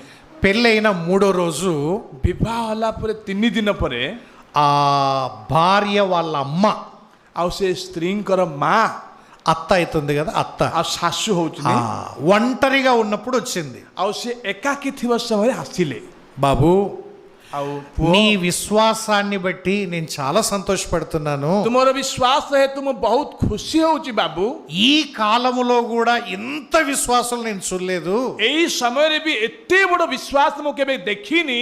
అయినా ఒక మాట విను, କିନ୍ତୁ ଗୋଟେ କଥା ଶୁଣ. మా పాపకు అంతో ఇంతో ఇస్తామని ఎత్తి పెట్టుకున్నాము. ମୋ ଝିଅକୁ ଏତିକି ସେତିକି ଦେବା ପାଇଁ ମୁଁ ରଖିଛି. ఒట్టి చేతులతో పంపడం మాకు ఇష్టం లేదు. ଖାଲି ହାତରେ ଝିଅକୁ ପଠେଇବା ପାଇଁ ଆମକୁ ଇଚ୍ଛା ନାହିଁ. ఎంతో కొంత అడుగునాయనా అనింది. ଯାହା କିଛି ଆପଣ ମାଗ ବାପା କହିଲେ. ఆయన అన్నాడు, ସେ କହିଲେ వద్దత్త, ଆଉ ନାଇଁ ଶାଶୁ, అడిగేటట్లయితే అప్పుడే అడిగేటోడిని, ଯଦି ମାଗିଥାନ୍ତା ସେଇ ସମୟରେ ହିଁ ମାଗିଥାନ୍ତା. నాకొద్దు అన్నాడు. ମତେ ଦରକାର ନାହିଁ କହିଲେ. కానీ ఈ అత్త କିନ୍ତୁ ସେଇ ଶାଶୁ లేదు ఎంతో కొంత అడుగునాయనా, ନା ପୁଅ, ଯାହା କିଛି ମାଗ, ఒట్టి చేతులతో పంపం, ଖାଲି ହାତରେ పଠେଇବିନି, ఎంతో కొంత ఇస్తామని. କିଛି ନା କିଛି ଆମେ ଦେବୁ. ఈయన వద్దు ନା అడుగు ମାଗ. నాకు వద్దత్త అంటే ନାଇଁ ଶାଶୁ କହିଲେ ମଧ୍ୟ ఎవరికి చెప్పనులేనాయనా, ମୁଁ କାହାକୁ କହିବିନି ଜୁଇଁ. నీ సాక్ష్యం దెబ్బతినదు, ମୁଁ ତୁମର ସାକ୍ଷ୍ୟ దెబ్బతినదు, ଆଉ ତୁମର ସାକ୍ଷ୍ୟ ନଷ୍ଟ ହେବନି. అడుగు అనింది. ଆଉ ମାଗ. సర్లేత్తా ఇంత ఒత్తిడి చేస్తున్నావు ହଉ ଶାଶୁ ତମେ ଏତେ ବଳତ୍କାର କରୁଛ అడుగుతా అన్నాడు. ମୁଁ ମାଗିବି ଶାଶୁ କହିଲେ ఆ, అడుగు నాయనా అనింది. ମାଗ ଆଉ ପୁଅ କହିଲେ సర్లేత్తా ఒక 2 కోట్లు పోతా అనింది. ହଉ ଶାଶୁ 2 କୋଟି ଦିଅ କହିଲେ చాలేనాయనా అడగమంటే మరి 2 కోట్లు 10 కోట్లు అంటే ఎక్కడి నుంచి తెస్తా అనింది. କ'ଣ ପୁଅ ତମେ ମାଗ କହିଲେ ଏତିକି 2 କୋଟି 10 କୋଟି ମାଗୁଛ లేకపోతే ఏంటత్తా, ନହେଲେ କ'ଣ ଶାଶୁ ତମେ ଏମିତି କହୁଛ ఇస్తే 1,00,000 రూపాయలు ఇస్తావు. ଦେବେ ଆପଣ ଦେଲେ 1,00,000 ଟଙ୍କା ଦେବ ఎప్పుడోసారి చెప్పవా, ఎప్పుడోసారి చెప్పవా? ଆଉ କେବେ ବି କହିବନି କି ତମେ ବାହାରକୁ ଯାଇକି 1,00,000 ଟଙ୍କା ଦେଲି ବୋଲି మా అల్లుడు ଆମ ଜୁଇଁ పెళ్ళెప్పుడు తీసుకోలేదు, ବିବାହ ସମୟରେ ନେଇନି 3 రోజులు అయిన తర్వాత 3 ଦିନ ପରେ 1,00,000 రూపాయలు ఇచ్చిన. 1,00,000 ଟଙ୍କା ଦେଲି నాకు అది ఇష్టం లేదత్తా. ମତେ ଇଚ୍ଛା ନାହିଁ ଶାଶୁ 2 కోట్లు అడిగితే కళ్ళెళ్ళ పెట్టావు కదా. 2 କୋଟି ମାଗିଲେ ଆଖି ବଡ ବଡ କଲ ନୁହଁ నా దేవుణ్ణి 10 కోట్లు అడిగినా ఇస్తాడత్తా. ఇప్పుడు ମୋ ପରମେଶ୍ୱର 10 କୋଟି ମାଗିଲେ ବି ଦେବେ ଏବେ నా దేవుడు 10 కోట్లు ఇవ్వగలడు. ମୋ ପରମେଶ୍ୱର 10 କୋଟି ଦେଇପାରନ୍ତି నువ్విచ్చే దాని మీద బతకాలని నాకు ఆశ లేదు. ମୁଁ ତୁମ ଦେବା ଟଙ୍କାରେ ବଞ୍ଚିବା ପାଇଁ ମୋର ଆଶା ନୁହଁ దేవుని వల్ల బతకాలి, ପରମେଶ୍ୱରଙ୍କ ଦ୍ୱାରା ବଞ୍ଚିବାକୁ ପଡିବ దేవుని సహాయం వల్ల బతకాలి. ପରମେଶ୍ୱରଙ୍କ ସାହାଯ୍ୟ ଦ୍ୱାରା ବଞ୍ଚିବାକୁ ପଡିବ ఎదురు చూడండి. ଆଉ ଅପେକ୍ଷା କର ఆయన క్రమమైన దేవుడు. ସେ ଧାରାବାହିକ ପରମେଶ୍ୱର କ୍ରମର ఎప్పుడు ପରମେଶ୍ୱର। చేయాలనో అప్పుడు చేస్తాడు. ସେ କେବେ କରିବେ ତାହା କରିବେ మనలో కూడా కొంతమంది క్రమంగా ప్రవర్తిస్తారు. ଆଉ ଆମମାନଙ୍କ ମଧ୍ୟରେ କେତେ ଲୋକ ଅଛନ୍ତି କ୍ରମ ଭାବରେ ଜୀବନ କାଟିବେ ఒకే సమయానికి లేస్తారు, ଆଉ ଠିକ ସମୟରେ ସେମାନେ କରିବେ ఒకే సమయానికి టిఫిన్ చేస్తారు, ସେମାନେ ଠିକ ସମୟରେ ଉଠିବେ ଠିକ ఒకే ସମୟରେ ଖାଇବେ సమయానికి పడుకుంటారు, ଆଉ ଠିକ ସମୟରେ ସହିବେ ఒకే సమయానికి ప్రార్థన చేసుకుంటారు, ଠିକ ସମୟରେ ପ୍ରାର୍ଥନା ఒకే କରିବେ సమయానికి బైబిల్ చదువుతారు. ଠିକ ସମୟରେ ବାଇବେଲ ପଢିବେ దీన్ని క్రమమైన జీవితం అంటాం. ଏହା ହେଉଛି କ୍ରମବଦ୍ଧ ଜୀବନ సకాలానికి మందిరానికి రావడం, ଠିକରେ ସମୟରେ ମନ୍ଦିରକୁ ଆସିବା క్రమము తప్పకుండా రావడం. ଆଉ କ୍ରମକୁ ନ ଛାଡିକି ଠିକ ସମୟରେ ଆସିବା మన దేవుడు క్రమమైన వాడు, ଆମର ପରମେଶ୍ୱର ବିହିତ ମଧ୍ୟ ସୁଧାର ପରମେଶ୍ୱର మనము కూడా క్రమంగా బ్రతకాలి. ଆମମାନେ ମଧ୍ୟ ସୁଧାର ଭାବରେ ବଞ୍ଚିବାକୁ ପଡିବ ఒకటి నమ్మదగిన దేవుడు, କାରଣ ଆମର ପରମେଶ୍ୱର ପ୍ରଥମ ବିଶ୍ୱସ୍ତ ପରମେଶ୍ୱର 2 క్రమము కలిగిన దేవుడు, ତୃତୀୟ ସେ ଧାରା ବାହନ ପରମେଶ୍ୱର କ୍ରମର ପରମେଶ୍ୱର 3 చూద్దాం రండి. ତୃତୀୟ ଦେଖିବା ଆସନ୍ତୁ ఆదికాండం 21వ అధ్యాయం 21 ପର୍ବ ଆଦି ପୁସ୍ତକ 2వ వచనాన్ని చదువుదాం. 2 ପଦ ପଢିବା 2వ వచనం. 2 ପଦ ఎట్లనగా దేవుడు అబ్రహాముతో చెప్పిన నిర్ణయ కాలములో శారా గర్భవతి అయి అతని ముసలితనమందు అతనికి కుమారుని కనెను. అతని ముసలితనమందు అతనికి కుమారుని కనెను. ତହିଁରେ ସାରା ଅବ୍ରାହମଙ୍କ ବୃଦ୍ଧ ଅବସ୍ଥାରେ ଗର୍ଭବତୀ ହୋଇ ପରମେଶ୍ୱରଙ୍କ ଦ୍ୱାରା ନିରୂପିତ ସମୟରେ ପୁତ୍ର ପ୍ରସବ କଲେ। ଅବ୍ରାହମଙ୍କର ବୃଦ୍ଧ ଅବସ୍ଥାରେ ఆ వృద్ధాప్యములో ముసలితనమందు కుమారుని కనెను. ବୃଦ୍ଧ ଅବସ୍ଥାରେ ପୁଅଙ୍କୁ ସେ ଜନ୍ମ ଦେଲେ। 17వ అధ్యాయం 17వ వచనం చూడండి. వాళ్ళ వయసు చూద్దాం. 17వ అధ్యాయం 17వ వచనం. 17 17. 17 ଦେଖନ୍ତୁ ତାଙ୍କର ବୟସ అప్పుడు అబ్రహాము సాగిలపడి నవ్వి 100 ఏండ్ల వానికి సంతానము కలుగునా, 90 ఏండ్ల శారా కనునా. ସେତେବେଳେ ଅବ୍ରାହମ ମୁହଁ ପଡ଼ି ହସିଲେ, ପୁଣି ମନେ ମନେ କହିଲେ, ପୁରୁଷର 100 ବର୍ଷ ବୟସରେ କି ସନ୍ତାନ ଜାତ ହେବ, 90 ବର୍ଷ ବୟସ୍କା ସାରା କି ପ୍ରସବ କରିବ। అబ్రహాం వయసు ఎంత? ଅବ୍ରାହମଙ୍କର ବୟସ କେତେ? 100 సంవత్సరాలు. 100 ବର୍ଷ। శారా వయసు ఎంత? ସାରାଙ୍କର ବୟସ କେତେ? 90 సంవత్సరాలు. 90 ବର୍ଷ। మళ్ళీ చూడండి. ଆଉ ଦେଖ 18వ అధ్యాయం 18 11. 18ର 11 ଦେଖ। 18 11. 18ର 11 ଦେଖ। అబ్రహామును శారాయిను బహుకాలము గడిచిన వృద్ధులై ఉండిరి, స్త్రీ ధర్మం శారాకు నిలిచిపోయెను. ସେହି ସମୟରେ ଅବ୍ରାହମ ସାରା ବୃଦ୍ଧ ଗତ ବୟସ୍କ ଥିଲେ, ପୁଣି ସାରାଙ୍କର ସ୍ତ୍ରୀ ଧର୍ମ ନିବୃତ ହୋଇଥିଲା। చూడండి, అబ్రహాము శారాల వయస్సు 100 సంవత్సరాలు 90 సంవత్సరాలు ଅବ୍ରାହମଙ୍କର ସାରାଙ୍କର ବୟସ ଦେଖନ୍ତୁ 100 ବର୍ଷ 90 ବର୍ଷ వృద్ధులై ఉండిరి.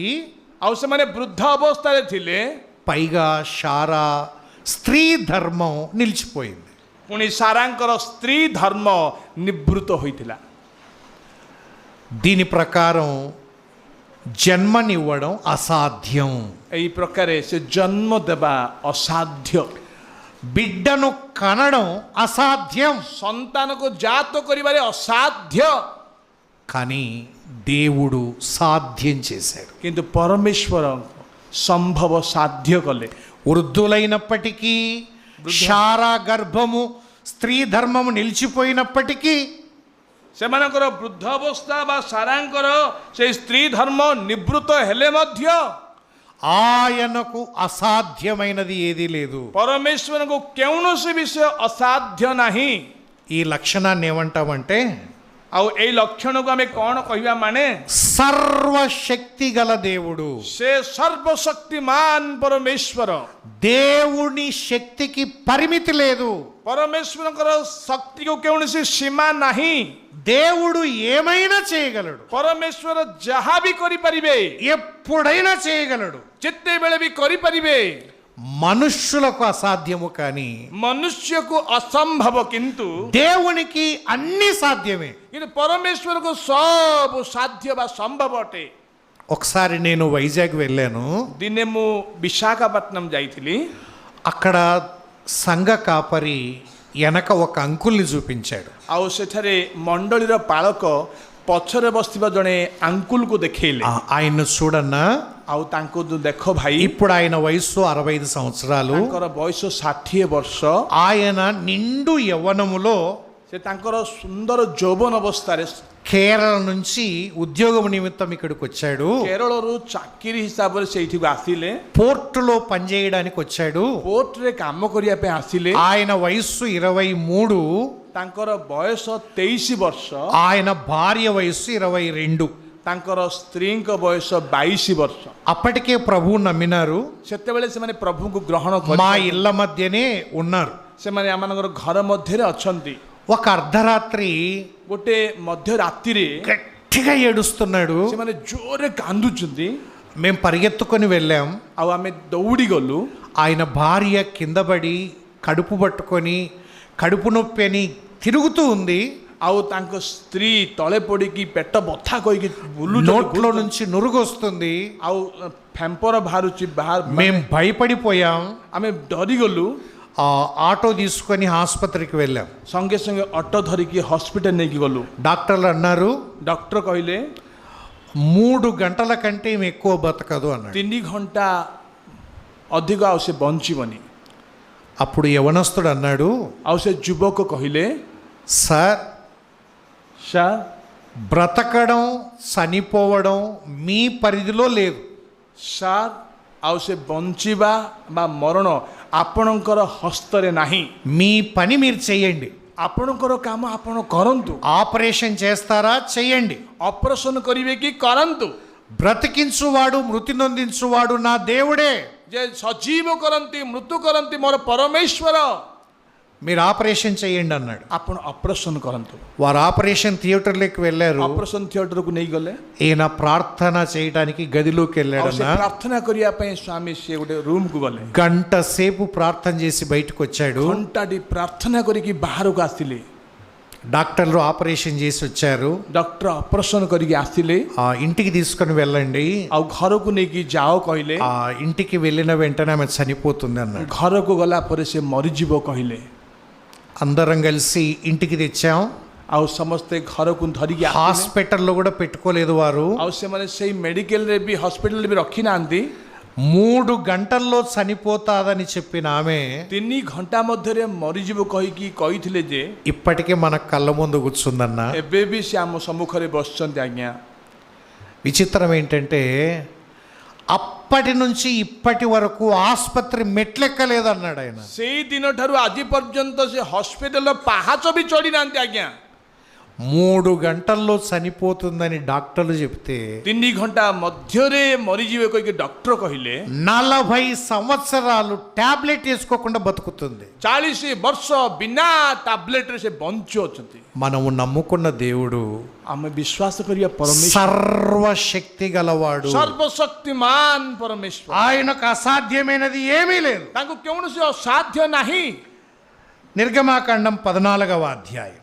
ଯାତ୍ରା ତାର 14 ପର୍ବ. నిర్గమాకాండం 14వ అధ్యాయము 21వ వచనం చూద్దాం. 21 14 21. 14:21. మోషే సముద్రం వైపు తన చెయ్యి చాపగా యెహోవా రాత్రి అంతయు బలమైన తూర్పు గాలి చేత సముద్రమును తొలగించి ଅନନ୍ତର ମଶା ସମୁଦ୍ର ଉପରେ ଆପଣା ହସ୍ତ ବିସ୍ତାର କରନ୍ତେ ସଦାପ୍ରଭୁ ସେ ସମସ୍ତ ରାତ୍ରି ପ୍ରବଳ ପୂର୍ବୀୟ ବାୟୁ ଦ୍ୱାରା ସମୁଦ୍ରକୁ ପଶ୍ଚାତ ହଟେଇ చూడండి, ଶୁଷ୍କ କଲେ ଅଜଳ. సముద్రమును తొలగించడం ఎవరికైనా సాధ్యమేనా? ସମୁଦ୍ରକୁ ପଶ୍ଚାତ ହଟେଇବା ପାଇଁ କାହାର ସାଧ୍ୟ କି? ఎక్కడైనా విన్నామా? କେବେ ଶୁଣିଲେ କି సముద్రమును తొలగించడం? ସମୁଦ୍ରକୁ ପଶ୍ଚାତ ହଟେଇବାକୁ ଦେଖିଲେ କି? కానీ దేవుడు ఒక్క రాత్రి କିନ୍ତୁ ଗୋଟିଏ ରାତିରେ బలమైన గాలి ద్వారా ଆଉ ସେ ଏକ ବାୟୁ ପଠେଇକି ఆరిన నీలం చేశాడు. ଆଉ ସେ ଶୁଖିଲା ପଥ କଲେ. ఆయన సర్వశక్తి గలవాడు. ଆଉ ସେ ସର୍ବଶକ୍ତିମାନ సముద్రాన్ని సైతం తొలగించగలిగిన వాడు. ସେ ସମୁଦ୍ରକୁ ବି ହଟେଇବା ପରମେଶ୍ୱର. నీ జీవితంలో ఉండే కష్టం ఏంటి? ଆପଣଙ୍କ ଜୀବନରେ ଥିବା କଷ୍ଟ କ୍ଲେଶ କ'ଣ? మన బ్రతుకుల్లో ఉండే ఆటంకాలేంటి? ଆମମାନଙ୍କ ଜୀବନରେ ଅସୁବିଧା କ'ଣ? ఇది సాధ్యం కాదనిపిస్తుందా? ଏହା କ'ଣ ସାଧ୍ୟ ନେ କହୁଛ କି? సంతానము కలగదని డాక్టర్లు చెప్పారా? ଆଉ ଡକ୍ଟର କ'ଣ କହିଲେ କି ସନ୍ତାନ ହେବନି ବୋଲି? ఉద్యోగము రాదని సమాజం చెప్పిందా? ସମାଜ କ'ଣ କହିଲେ କି ଆପଣଙ୍କୁ ଚାକିରି ମିଳିବନି ବୋଲି? ఒక మాట, మనము నమ్ముకున్న దేవుడు సర్వశక్తి గలవాడు. କିନ୍ତୁ ଗୋଟିଏ କଥା, ଆମେ ଯାହାକୁ ବିଶ୍ୱାସ କରିଅଛୁ ସେ ସର୍ବଶକ୍ତିମାନ ପରମେଶ୍ୱର. ఆయన ఏమైనా చేయగలడు. ସେ ଯାହା କିଛି ବି କରିପାରନ୍ତି, ఎట్టి స్థితిలోనైనా చేయగలడు. କୌଣସି ପରିସ୍ଥିତିରେ ବି କରିପାରନ୍ତି. సముద్రమును తొలగించిన దేవుడు ସେ ସମୁଦ୍ରକୁ ହଟେଇବା ପରମେଶ୍ୱର మన కష్టాలను శ్రమలను కూడా తొలగిస్తాడు. ଆମମାନଙ୍କର କ୍ଲେଶ ଦୁଃଖକୁ ବି ହଟେଇ, అనుమానం అక్కర్లేదు. କୌଣସି ସନ୍ଦେହ କରନ୍ତୁ ନାହିଁ. మనకు అసాధ్యమే గాని ଆମକୁ ଅସାଧ୍ୟ, దేవునికి సాధ్యమే. କିନ୍ତୁ పరమేశ్వରଙ୍କୁ ସବୁ ସୁସାଧ୍ୟ. 2వ సమూయేలు గ్రంథంలోకి రండి. ଦ୍ୱିତୀୟ 2వ సమూయేలు గ్రంథం 7:8. 2వ సమూయేలు గ్రంథం 7వ అధ్యాయం 8వ వచనాన్ని చూద్దాం. ଦ୍ୱିତୀୟ ସାମୁଏଲ 7:8. 7:8. 7:8. కాబట్టి నీవు నా సేవకుడగు దావీదుతో ఇలాగు చెప్పుము, సైన్యములకు అధిపతియగు యెహోవా నీకు సెలవిచ్చినదేమనగా, గొర్రెల కాపులోనున్న నిన్ను గొర్రెల దొడ్డిలో నుండి తీసి ఇశ్రాయేలు జనుల మీద అధిపతిగా నియమించి తిని. ଏଣୁ ଏବେ ତୁମେ ଆମ ଦାସ ଦାଉଦଙ୍କୁ ଏପରି କୁହ, ସୈନ୍ୟାଧିପତି ସଦାପ୍ରଭୁ ଏହି କଥା କହନ୍ତି, ତୁମେ ଯେପରି ଆମ ଲୋକ ଇସ୍ରାଏଲ ଉପରେ ଅଗ୍ରଣୀ ହେବ, ଏଥିପାଇଁ ଆମ୍ଭେ ତୁମକୁ ମେଷଶାଳାରୁ ମେଷମାନଙ୍କ ପଶ୍ଚାତ ଗମନ ଗ୍ରହଣ କଲୁ. దావీదు ఏం చేసేవాడు? ଦାଉଦ କ'ଣ କରୁଥିଲେ? గొర్రెలను కాచుకునేవాడు. ଆଉ ସିଏ ମେଷକୁ ସିଏ ଚରଉଥିଲେ. గొర్రెల వెంబడి తిరిగేవాడు. ଆଉ ସେ ମେଷର పశ్చాତରେ ଥିଲେ. రాత్రి కాగానే ଯେତେବେଳେ ସେ ରାତି ହେଉଥିଲା, గొర్రెల దొడ్డిలో పడుకునేవాడు. ଆଉ ସିଏ ମେଷଶାଳାରେ ଶୋଉଥିଲେ. ఇటువంటి వాడు రాజు అవుతాడా? ଆଉ ଏଇ ପ୍ରକାର ଲୋକ କ'ଣ ରାଜା ହେବ କି? గొర్రెల వెంబడి తిరిగేవాడు, ଆଉ ଯାହା ମେଷର ପଶ୍ଚାତରେ ବୁଲୁଥିଲେ, గొర్రెల దొడ్డిలో పడుకునేవాడు ମେଷଶାଳାରେ ଶୋଉଥିଲେ, రాజు కాగలడా? ଏମିତି ଲୋକ କ'ଣ ରାଜା ହୋଇପାରିବ କି? అసాధ్యం. ଅସାଧ୍ୟ. కానీ దేవుడు సాధ్యం చేశాడు. କିନ୍ତୁ ପରମେଶ୍ୱର ସାଧ୍ୟ କଲେ. అందుకే దావీదు నేనెంతటి వాడను? ତେଣୁ ଦାଉଦ କହିଲେ, ମୁଁ କିଏ ఈ స్థితిలో నన్నుంచుటకు? ଏଇ ଅବସ୍ଥାରେ ତୁମେ ରଖିବା ପାଇଁ ମୁଁ କିଏ ପ୍ରଭୁ? లోకము అర్హతలు అడుగుతుంది, క్వాలిఫికేషన్స్. ଜଗତ ସମସ୍ତ ଆମମାନଙ୍କର ଯୋଗ୍ୟତା ମାଗୁଛି, ଜଗତ ଯୋଗ୍ୟତା ମାଗୁଛି. దేవునికి అర్హతలు అక్కర్లేదు. ପରମେଶ୍ୱରଙ୍କୁ କୌଣସି ଯୋଗ୍ୟତା ఎవరినైనా ఏ స్థితిలోనైనా ఉంచగలడు. ସେ କାହାକୁ ବି କେଉଁ ସ୍ଥିତିରେ ବି ସେ ରଖିପାରିବେ. దావీదే అందుకు ఉదాహరణ. ଦାଉଦ ସେଥିପାଇଁ ଏକ గొర్రెల కాపరిని అంతఃపురములో పడుకునేటట్టు చేశాడు. ଆଉ ଦେଖୁଛୁ ଆମେ ଆଉ ସେଇ ମେଷ ଆଉ ପାଳକକୁ ଏକ ମହାନ ଶ୍ରେଷ୍ଠ ଅନ୍ତଃପୁରରେ ସେ ରଖିଲେ. దేవునికి అసాధ్యమైనది ఏమీ లేదు. ପରମେଶ୍ୱରଙ୍କୁ କୌଣସି ଅସାଧ୍ୟ ନାହିଁ. యోహాను సువార్త 11వ అధ్యాయం ଜହନ ସୁସମାଚାର 11 ପର୍ବ 39. యోహాను సువార్త 11వ అధ్యాయం 39వ వచనం. 11:39 ଦେଖନ୍ତୁ. 11:39. 11:39. యేసు రాయి తీసివేయుడని చెప్పగా చనిపోయిన వాని సహోదరి అయిన మార్త, ప్రభువా అతడు చనిపోయి 4 దినములైనది గనక ఇప్పటికీ వాసన కొట్టునని అతనితో చెప్పెను. ଯୀଶୁ କହିଲେ ଏହି ପଥର ଗୁଞ୍ଚାଇ ଦିଅ. ମୃତ ବ୍ୟକ୍ତିଙ୍କ ଭଗ୍ନୀ ମାର୍ଥା ତାଙ୍କୁ କହିଲେ, ପ୍ରଭୁ ସେ ବାସିଗଲାଣି, କାରଣ ସେ 4 ଦିନ ହେଲା ମଲାଣି. 40. అందుకు యేసు, నీవు నమ్మినడల దేవుని మహిమను చూతువు. 40 ଆମେ ଦେଖୁଛୁ. ଯୀଶୁ ତାଙ୍କୁ କହିଲେ, ଯଦି ତୁମେ ବିଶ୍ୱାସ କର ତାହେଲେ ଈଶ୍ୱରଙ୍କ ମହିମା ଦେଖିବ. 44వ వచనములో లాజరు బయటికి రా అనగా లాజరు బయటికి వచ్చెను. 44 ପର୍ବରେ ଆମେ ଦେଖୁଛୁ, ଆଉ ଲାଜାର ତୁମେ ବାହାରି ଆସ, ଆଉ ସେ ବାହାରି ଆସିଲେ. ప్రాణముతో ఉన్నప్పుడు కాదు సుమా, ଆଉ ସେ ଜୀବନରେ ଥିବା ସମୟରେ ନୁହଁ ପ୍ରିୟମାନେ, ప్రాణం పోయి 4 దినాలు సమాధిలో ఉన్నప్పటికీ ତା ଜୀବନ ଚାଲିଯାଇ 4 ଦିନ ସମାଧିରେ ରହିଲେ ମଧ୍ୟ తిరిగి బ్రతికించగలిగాడు. ସେ ପରମେଶ୍ୱର ତାଙ୍କୁ ଉଠେଇଲେ ପୁଣି ଜୀବନ ଦେଇକି. నీకేమనిపిస్తుంది? ଆପଣଙ୍କୁ କେମିତି ଲାଗୁଛି? ఈ రోగం బాగవుతుందా? ଏ ରୋଗ ଭଲ ହେଉଛି କି? ఈ రోగముతోనే నేను చనిపోతానేమో? ମୁଁ ଏ ରୋଗରେ ମରିଯିବି ପରା. గుర్తుపెట్టుకోండి, దేవుడు కూడా ఏం చేయగలడు? ପ୍ରଭୁ କ'ଣ କରିପାରିବେ? రోగం ముదిరిపోయిందని డాక్టర్ చెప్పారు, ରୋଗ ଅଧିକ ହେଇଗଲା ଡକ୍ଟର କହିଲେ, చనిపోతావని చెప్పారు. ଡକ୍ଟର କହିଲେ ତୁମେ ମରିଯିବ କହିଲେ. గుర్తుపెట్టుకోండి, చనిపోయి దుర్వాసన కొడుతున్న లాజరును బ్రతికించిన దేవుడు మనల్ని బాగు చేయలేడా? ସେ ମରିକି ବାସିଗଲାଣି 4 ଦିନ ହେଲା, ସେଇ ପ୍ରକାର ଲୋକକୁ ପ୍ରଭୁ ଭଲ କରିପାରିବେନି କି? దేవునికి సమస్తమును సాధ్యమే. ପରମେଶ୍ୱରଙ୍କୁ ସମସ୍ତ ସାଧ୍ୟ ଅଟେ. అబ్రహాము ఎందుకు మహారాజు లెక్క అయినాడు? ଅବ୍ରାହମ କାହିଁକି ସେ ପରାକ୍ରାନ୍ତ ରାଜା ହେଲେ? ఈ లోకంలో మనము కూడా మహారాజు లెక్క బతకాల. ଏଇ ଜଗତରେ ଆମେ ମଧ୍ୟ ପରାକ୍ରାନ୍ତ ରାଜା ଭଳି ଜୀବନ କାଟିବାକୁ ପଡ଼ିବ. అడుక్కు తినే దాసుల మాదిరి ఉండకూడదు సుమా. ଆମେ ଭିକ ମାଗିକି ଦାସମାନଙ୍କ ଭଳି ରହିବା. మన తండ్రి శ్రీమంతుడు, ଆମମାନଙ୍କର ପ୍ରଭୁ ଶ୍ରୀମାନ ପରମେଶ୍ୱର, శ్రీమంతుని పిల్లలం. ଆଉ ସେ ଶ୍ରୀମାନ ପରମେଶ୍ୱରଙ୍କର ସନ୍ତାନ ଆମେ. ఒక విషయం చెప్పి దీన్ని ముగిస్తాను. ମୁଁ ଗୋଟିଏ ବିଷୟ କହିକି ପ୍ରଥମ ପ୍ରସଙ୍ଗ ସମାପ୍ତ କରିବି. మీరు ఇన్కమ్ ట్యాక్స్ గురించి విన్నారు కదా? ଆପଣ କେବେ ଇନକମ୍ ଟ୍ୟାକ୍ସ ବିଷୟରେ ଶୁଣିଲେ କି? ఎవరు కడతారు ఇన్కమ్ ట్యాక్స్? କିଏ ଇନକମ୍ ଟ୍ୟାକ୍ସ ଦେବେ? ఎంప్లాయీస్, ଚାକିରିଆ ମାନେ, మంచి ఆదాయం ఉన్నవారు. ଯାହାକୁ ଅଧିକ ଆଦାୟ ହେଉଛି ଟଙ୍କା. ఒకసారి పల్లెటూరు నుంచి ଆଉ ଦିନେ ଗୋଟେ ଗ୍ରାମ ଅଞ୍ଚଳକୁ ଆସି ఒక వ్యక్తి పోస్ట్ కార్డు రాశాడు ఇన్కమ్ ట్యాక్స్ డిపార్ట్మెంట్కి. ଆଉ ଗୋଟିଏ ବ୍ୟକ୍ତି ପୋଷ୍ଟ କାର୍ଡ ଲେଖିଲେ ଇନକମ୍ ଟ୍ୟାକ୍ସ ଅଫିସ ଆଗକୁ ଲେଖିଲେ. ఆయన పేరు యోహాను. ଆଉ ତାଙ୍କ ନାଁ ଜହନ. నా దగ్గర మీరు ఇన్కమ్ ట్యాక్స్ కట్టించుకోరా అని రాసినాడు. ଆଉ ମୋ ନିକଟରେ ଆପଣ ଇନକମ୍ ଟ୍ୟାକ୍ସ କ'ଣ ବାନ୍ଧିବେନି କି? ఆశ్చర్యపోయినారు ఆఫీసర్లు. ମାନେ ମାନେ ସେ କ'ଣ କହିବେ? ମୋ ଠାରୁ ତୁମେ ହସୁଲ କରିବନି କି ଟଙ୍କା କହିଲେ. ఇన్కమ్ ట్యాక్స్ కట్టకుండా తప్పించుకోవడానికి ట్రై చేస్తారు తప్ప ଆଉ ଇନକମ୍ ଟ୍ୟାକ୍ସ ଯେଉଁ ପଇସା ନେଇ ଆଉ ନ ବାନ୍ଧିକି ବୁଲିବା ଲୋକ ଅଛନ୍ତି, ଲୁଚିବା ଲୋକ ଅଛନ୍ତି, కడతామని ఎవరు చెప్తారు? କିନ୍ତୁ ମୁଁ ବାନ୍ଧିବି ଆଜ୍ଞା ବୋଲି କିଏ କହିବ? అని కారు వేసుకొని పరుగు పరుగున వచ్చారట ఊరికి. ସାଙ୍ଗେ ସାଙ୍ଗେ ଅଫିସର ମାନେ କାର୍ ଧରିକି ଦୌଡ଼ିକି ଆସିଲେ ଗାଁକୁ. అయ్యా ఎవరు యోహాను ఎక్కడా అని అడిగిన. କିଏ ଜହନ କେଉଁଠି ଅଛନ୍ତି?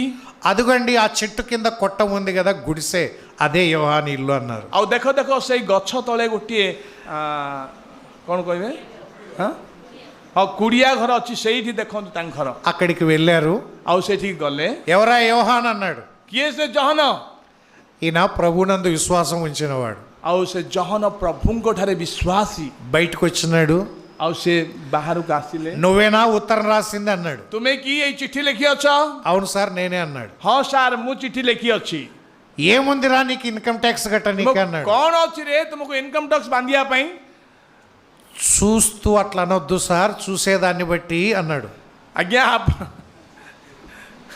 ଆପଣ గుడిసెని చూసి అనొద్దు అట్లా. ଆପଣ କୁଡ଼ିଆକୁ ଦେଖି କୁହନ୍ତୁ ନାହିଁ, ନ ଦେଖି କୁହ. నా ఆస్తి చెప్తాను రాసుకోండి, ମୋର ସମ୍ପତ୍ତି କହିବି ଲେଖ. ఎంత కట్టాలనో చెప్పిపోవాలన్నాడు. କେତେ ବାନ୍ଧିବାକୁ ପଡ଼ିବ କୁହ କହିଲେ. సర్లేరా 2 చైర్స్ తీసుకురా, కుర్చీలు తీసుకురా అన్నాడు. ଦିଟା ଚେଇର ଧରିକି ଆସ ବସିବା କହିଲେ. చైర్స్ లేవు సార్ అన్నాడు. ସାର୍ ଆମକୁ ଚେଇର ନାହିଁ ସାର୍ କହିଲେ. ఓరే కుర్చీలు లేనోనివి ఏం ట్యాక్స్ కడతావురా అన్నాడు. କୁର୍ଚୀ ନଥିବା ଲୋକ କେମିତି ଟ୍ୟାକ୍ସ ବାନ୍ଧିବ କହିଲେ. అట్లా అనొద్దు, ଆପଣ ସେମିତି କୁହନ୍ତୁ ନାହିଁ.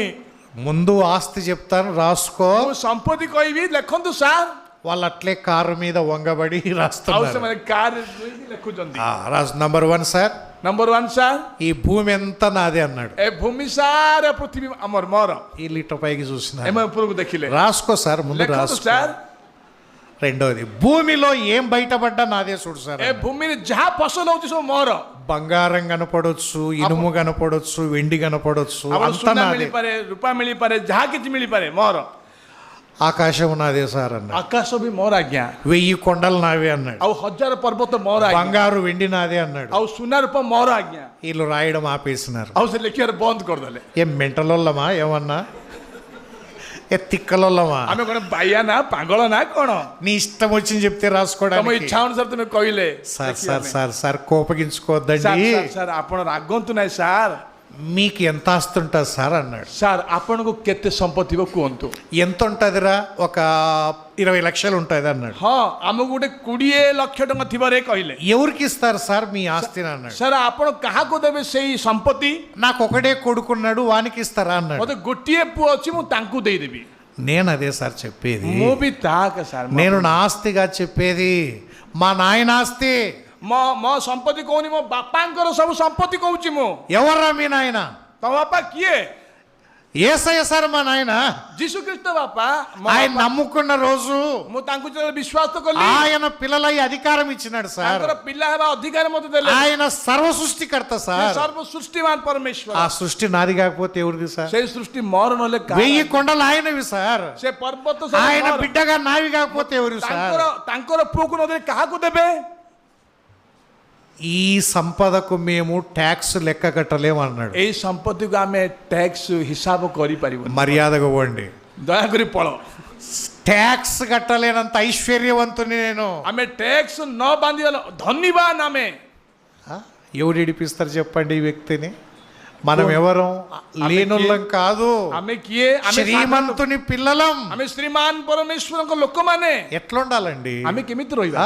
దర్జాగా మహారాజు లెక్క బతకాలి. ଆମେ ଧୈର୍ଯ୍ୟରେ ମହାରାଜ ପରି ବୁଲିବାକୁ, మహారాణి లెక్క కనపడాలా. ଆମେ ରାଜା ଭଳିଆ ଦେଖିବାକୁ ପଡିବ. మా వీధిలో ఉన్నారండి, ଆମ ସାହିରେ ଅଛନ୍ତି, యేసు ప్రభు నమ్ముకున్నారు, ଯୀଶୁ ଖ୍ରୀଷ୍ଟଙ୍କୁ ବିଶ୍ୱାସ କଲେ, మహారాజులు మహారాణులు లెక్క ଆଉ ఉన్నారండి. ସେମାନେ ରାଜା ଭଳିଆ ଦେଖା ଯାଉଛନ୍ତି. భవంతులు లేకపోయినా, ସେମାନଙ୍କୁ କଣ ବଡ ଘର ନଥିଲେ, కోట్ల రూపాయలు లేకపోయినా, କୋଟି ଟଙ୍କା నଥିଲେ ବି వీళ్ళ ఆనందానికి అవధులు లేవు. ସେମାନଙ୍କର ଆନନ୍ଦ ଏତେ, ఎంత సంతోషంగా బతుకుతారు. କେତେ ସନ୍ତୋଷରେ ଜୀବନ କାଟୁଛନ୍ତି.